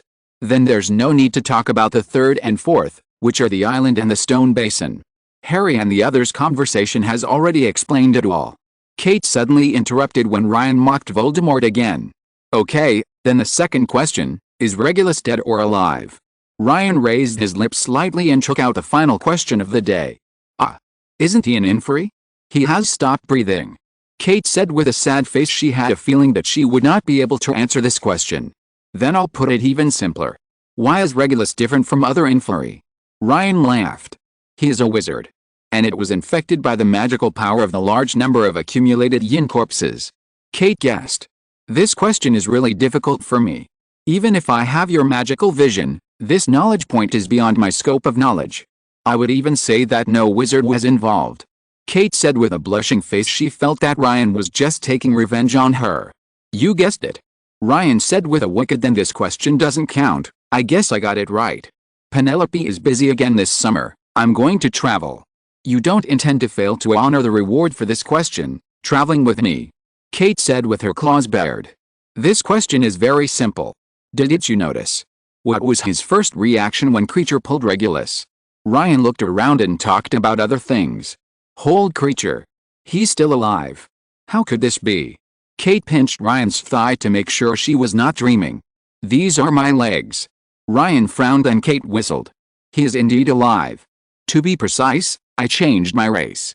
He's a living inferi, Ryan explained.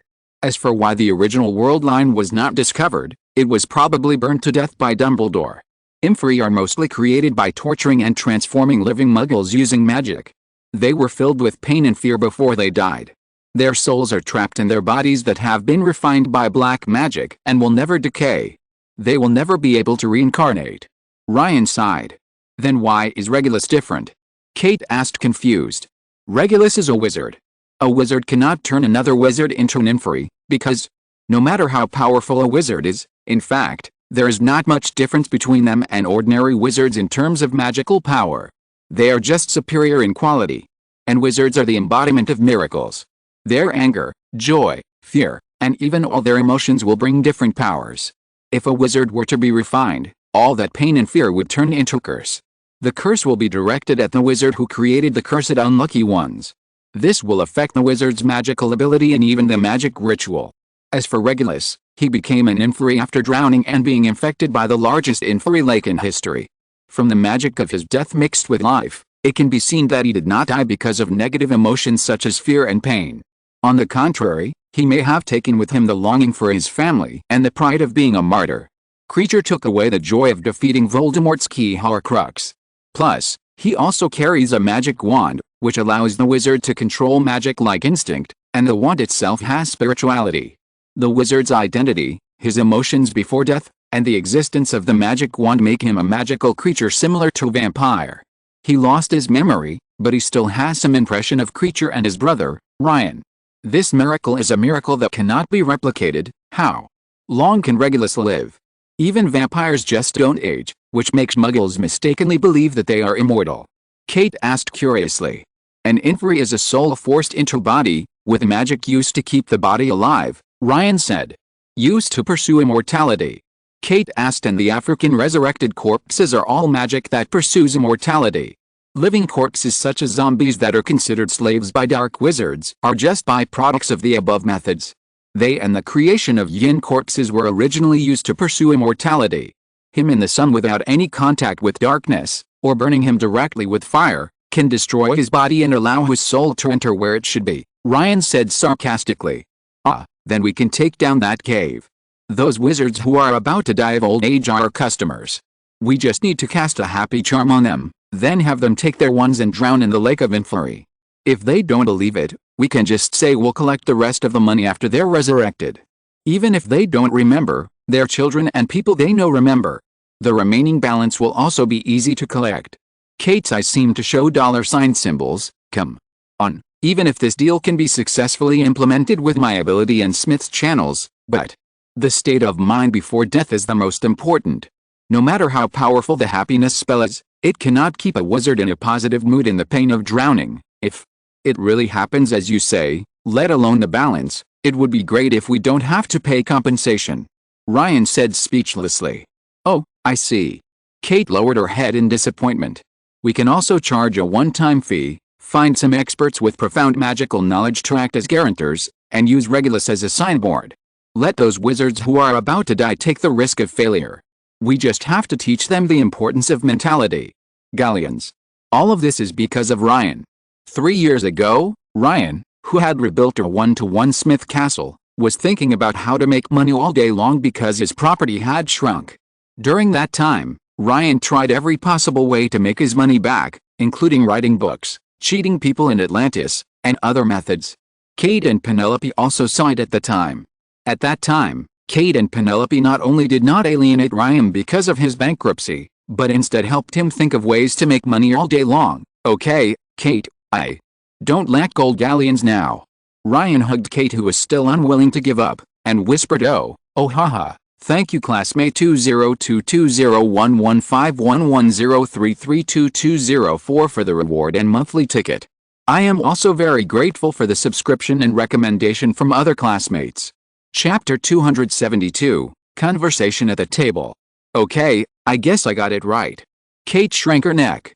Yes, but there is one thing I want to remind you of. Regarding the locket, when Voldemort's Horcrux sensed me, he admired my boundless magic power in his heart, but that was a wrong concept. He wasn't wrong about my magic.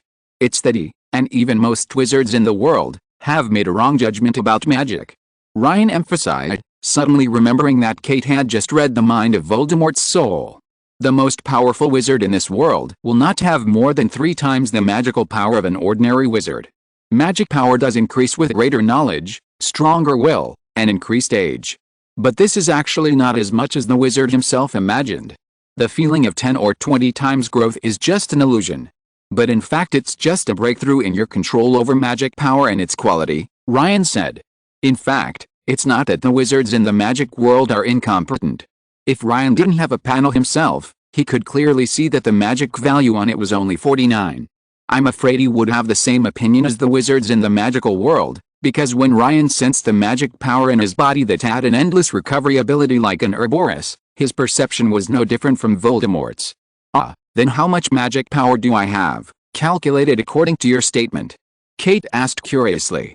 Ravenclaw's unique curiosity made her even temporarily forget the trip Ryan promised her, and then she continued to ask where the trip was going. If the magic power value of an ordinary little wizard is 10, yours is about 21, Ryan said. To be honest, Kate's magic power can be compared with that of Rubeus Hagrid, the descendant of Hagrid, the Lord of Monsters. If they were the same age, Kate's magic power would probably be even greater. On the other side, in the old black house at 12 Grimwald Place, a surprising scene took place. An inferi was actually eating. The fragrant roast chicken, plum pies, juicy steaks, and crispy fried chicken legs were all processed by Regulus and entered his stomach. The scene was very strange, as if the strict and self-disciplined Percy had suddenly adopted Ron's way of eating. His marble-white fingers were covered in grease and sauce. Kreacher stood aside in high spirits. The rags wrapped in his body had been starched and washed until they turned white, and he looked at everything in front of him with ecstatic eyes. Harry suspected that even if Dobby, whom he hated the most, talked about freedom in front of him at this time, Kreacher would turn a blind eye. I thought I was crazy at first. At the dining table, Sirius, with bloodshot eyes, looked at his younger brother lovingly, and handed Regulus a piece of food from time to time. What kind of magic is this? Harry couldn't help but ask. Draco's eyes were dazed, as if he was frantically recalling knowledge about the inferi in his mind. Ron didn't touch the food in front of him, his butt just touched the bench, as if he was worried that Regulus would suddenly break free and bite him. Even Lupin looked unaware, considering that they slept in the same room. Harry, it's not magic.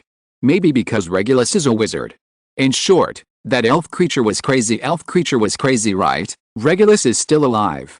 He doesn't seem to need to eat, and can replenish his energy in the darkness, but Regulus obviously still has memories, knows how to eat, and knows that I and that annoying creature are his close family members. Can you believe it? I've already opened the portrait of my crazy mother. But you listen? There's no noise at all. Seeing Regulus come back and drink still be able to walk, and stop talking nonsense, said Sirius. For the first time his face was filled with a feeling of life that had been lacking until now, despite the color he had regained from healthy eating and exercise. Even the arrival of Harry and Lupin only made him temporarily happy, but beneath that smile, it was obvious that he was still alienated from everything in the world. You shameless loser, you filthy bastard, you broke my mistress's heart. Master Regulus' return is the result of the efforts of Master Potter and his friends. Sirius didn't know how to reflect on himself. Master Regulus has forgotten a lot and doesn't know how to eat. Master Sirius doesn't know how to help him. Hey, even my greatest Master Regulus doesn't understand.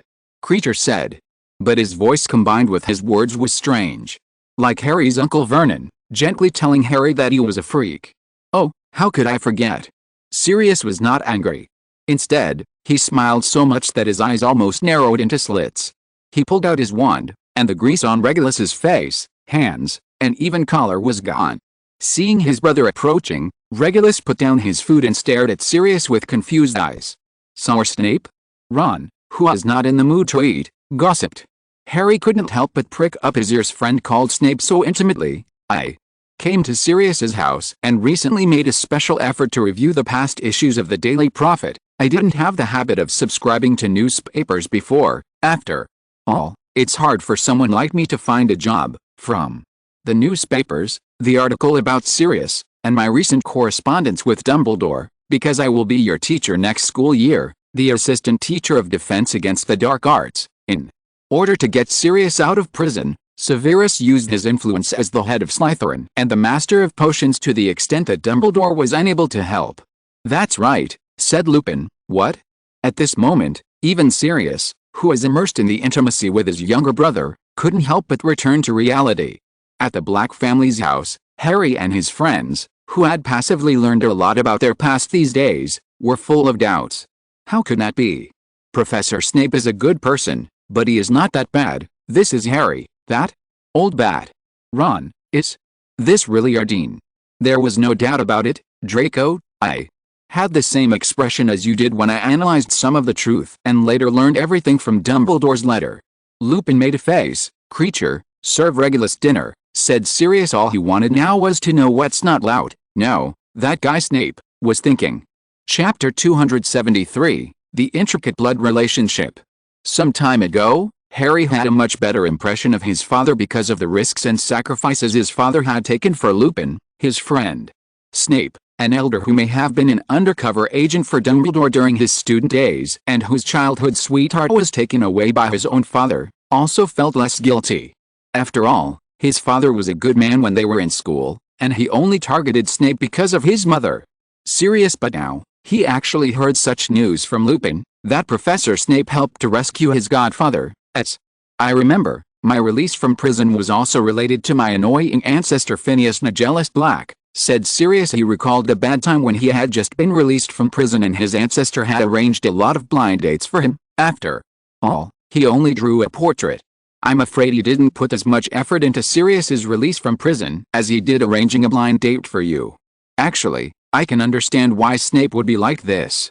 One thing I have to admit is that Snape is probably the person who knows the friendship between you and James best besides James, me, and Peter, said Lupin. What does this have to do with my release from prison? Sirius frowned. The moment Snape learned of your innocence, he understood that you were atoning for your sins. Azkaban is the place you most want to be. And when he was released from prison, he was called a hero by others. Sirius, this may be more painful than death for you. Lupin stared straight into Sirius' eyes. Haha. Sirius laughed dryly, but that snot-loud guy probably wouldn't have thought that I'm very happy now. Harry stays with us, and so does you, Remus, not to mention the fact that my brother is back. Sirius suddenly laughed. It was almost the 31st, Harry's birthday. During these days, he, Ron, Draco and the others were living a life like a god in Black House. The kitchen was almost unrecognizable. The Black family's home had been renovated before Harry and his friends moved in, but the kitchen still looked gloomy even though Sirius and Lupin had done their best to maintain it to shine. The dinner cups and saucers were laid out and gleamed in the light of the fire, and a great cauldron was stewing over the merry flames. But the changes in the house elf creature were greater than those in the house. Ron's mother's favorite. However, changes in other places are also significant. As for the entrance to Grimmauld Place, the doorbell would easily wake up Sirius' mother. The long unused main entrance was also put into use. In this way, Harry and his friends could even go to the Muggle world to feed pigeons from time to time. In fact, once when Harry and his friends entered the sect, the portrait of Sirius' mother actually spoke to them. You are Sissy's child, right? It seems that my unfilial son has not failed to such an outrageous level. Although, she didn't say anything afterwards. But it's also a surprising thing, and it's even outrageous to the point of saying that Dumbledore is a dark wizard. She didn't even curse. As for her not talking to Harry and Ron, that was normal. The Potters are a pure-blood wizard family that showed an affinity for Muggles earlier than the Weasleys, who is a generation older than Sirius' mother Walburga Black, and was expelled from the Black family like Sirius. She was expelled from the family for marrying Weasley generation. At this moment, in the Black family, there is a person who is the youngest, and that is Draco. His maternal grandfather was Cygnus Black, the son of Pollux Black. Ron's grandmother's cousin Harry found this very confusing, and if it weren't for the family tree, he probably wouldn't have been able to understand it. But there was one thing that made Harry feel uneasy, that was Neville, and even the Death Eater Crouch Jr. were closer to him than Ron. Crouch Jr. is the grandson of Ron's grandmother's sister. Charlize Neville is the grandson of her elder sister Caladoris O'Neville. Harry, Ron, Crouch Jr. and Sirius Black are all of the same generation. It was one morning, when Harry was almost going to die studying the Black family tree, that a conversation caught his eye. This has something to do with Regulus, who likes to stay in a dark room most of the time to replenish his energy. Sirius, if that locket really was a Horcrux, and now it's destroyed. And if Voldemort has no other Horcruxes, that means, Lupin said seriously, I understand. That means the remaining soul of Voldemort that appeared before Harry last year has gone to the afterlife. Seems like this debate has been had more than once. Are you worried about Regulus? You don't want Dumbledore to know about him? Lupin's voice became a little hurt. Yes, I don't trust Dumbledore on this. Even Harry was raised in a happy-crap place like the Dursleys. As for Regulus, I think it's better to keep the status quo, said Sirius. Don't you think his condition is dangerous? What if he turns into a real inferi later on? How long can Regulus maintain this condition? Can we investigate it clearly with our knowledge? Lupin advised that young Voldemort is known as Tom Riddle. If our guess is correct, Voldemort achieved immortality through Horcruxes. Then, he should also be Voldemort's Horcrux. I think we have destroyed one Horcrux, and we need to consider the matter of Regulus more carefully. Sirius' voice became a little hesitant. What if that place, the cave, contains the whereabouts of other Horcruxes? As long as Voldemort is around, our lives, Regulus's, and Harry's are an inevitable risk.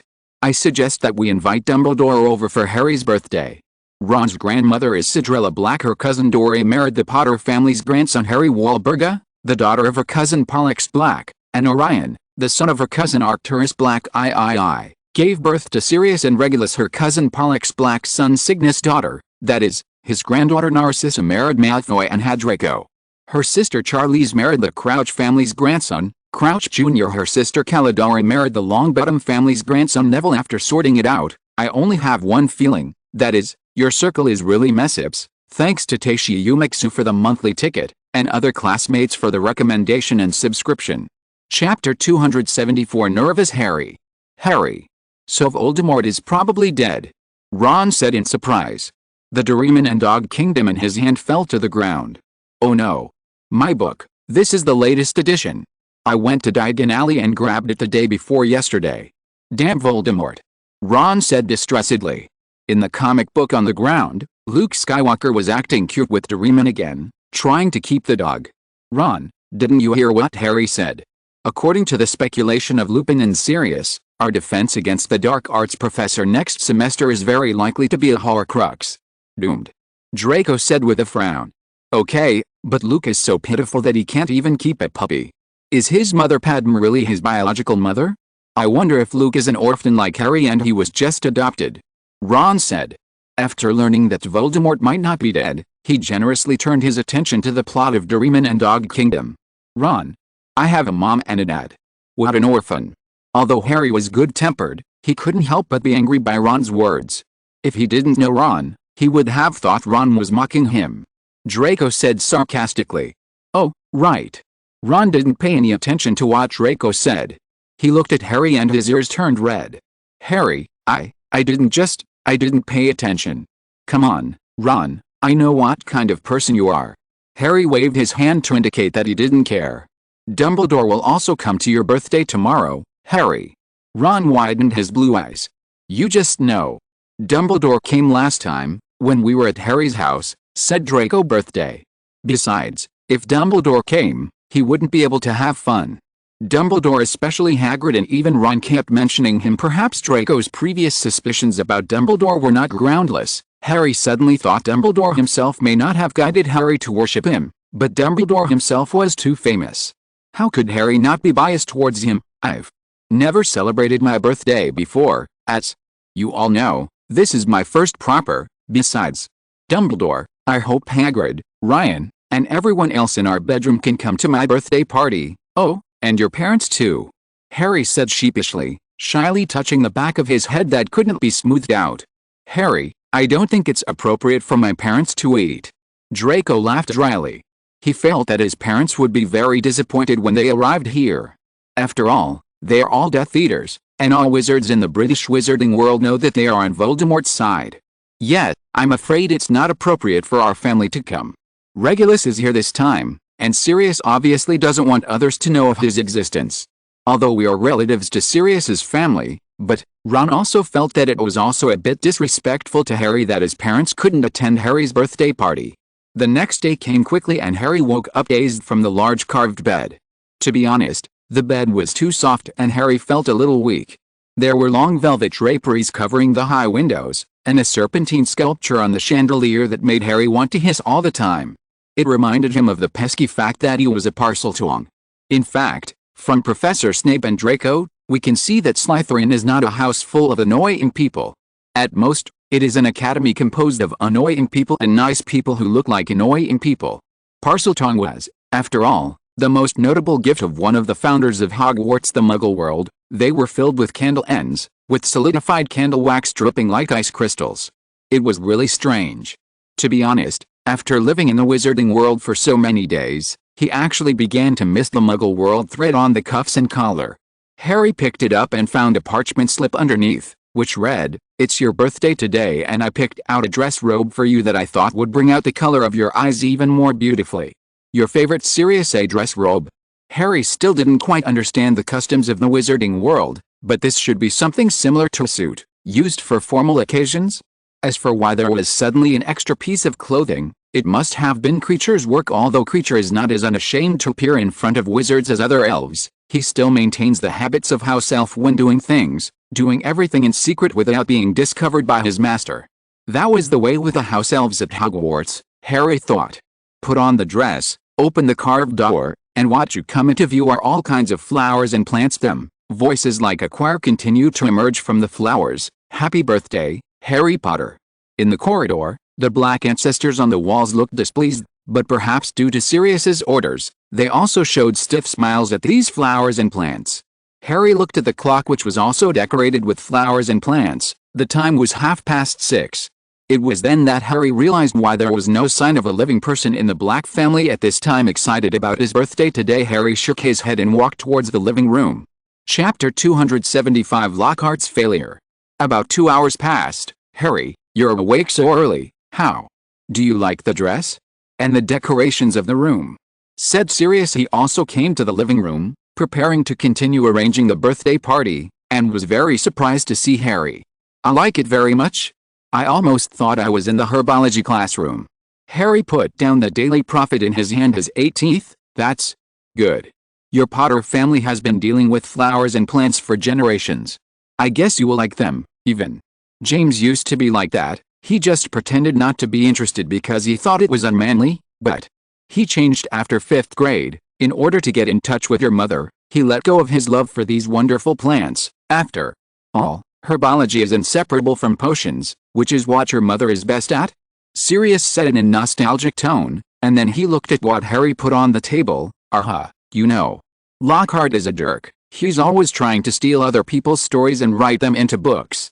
Molly still talks about him all the time. Harry, you don't know that when we cleaned up the old Black House, Molly also came to help. At that time, she held a book called Gilderoy Lockhart Teaches You How to Get Rid of Pests in Your Home and kept saying, he is amazing. He knows the pests in his home. This is a good book, but now, look. Sirius spoke a long paragraph in one breath, and it seemed that he had been holding a grudge against Lockhart for a long time.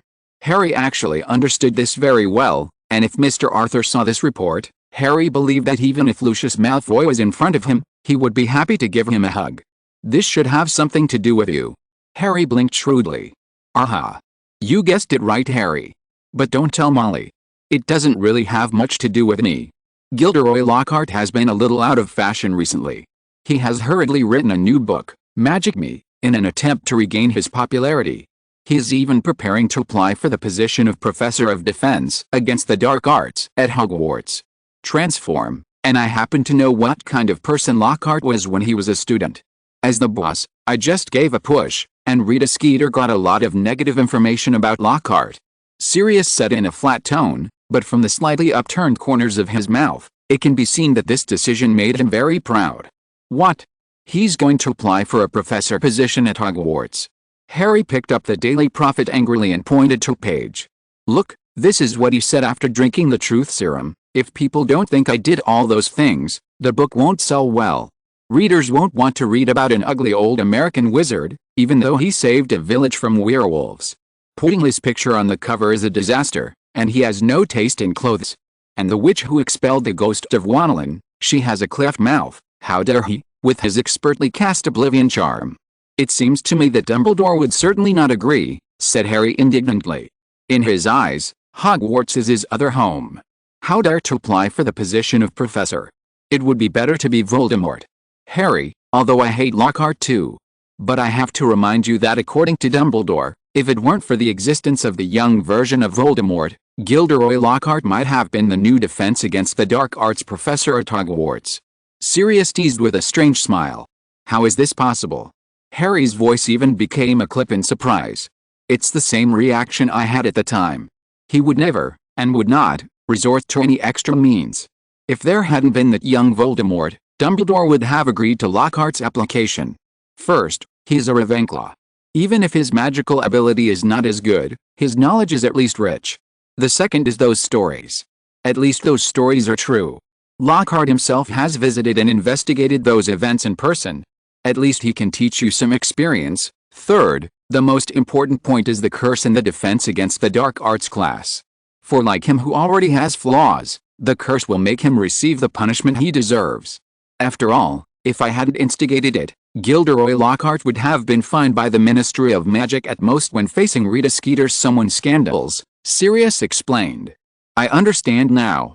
Dumbledore's criteria for finding a professor for Defense Against the Dark Arts, Harry said confidently. What rules? Sirius asked curiously.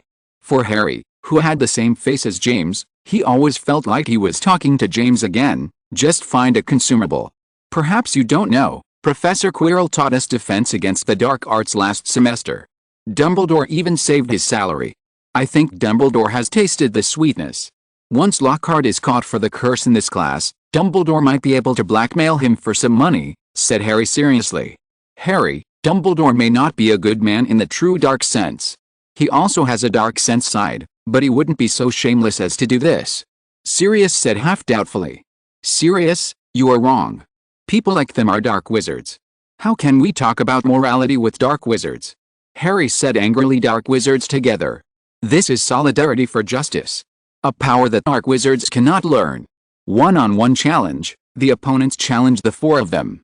A group fight was a group fight between the two sides against all the people that the four of them had brought over. These are James's famous quotes. But unfortunately, after 5th grade, James changed. Damn Lily Evans, he said with empty eyes. End of this chapter. Thank you very much for reaching the end. Don't forget to like. Looking for more exclusive content and immediate access?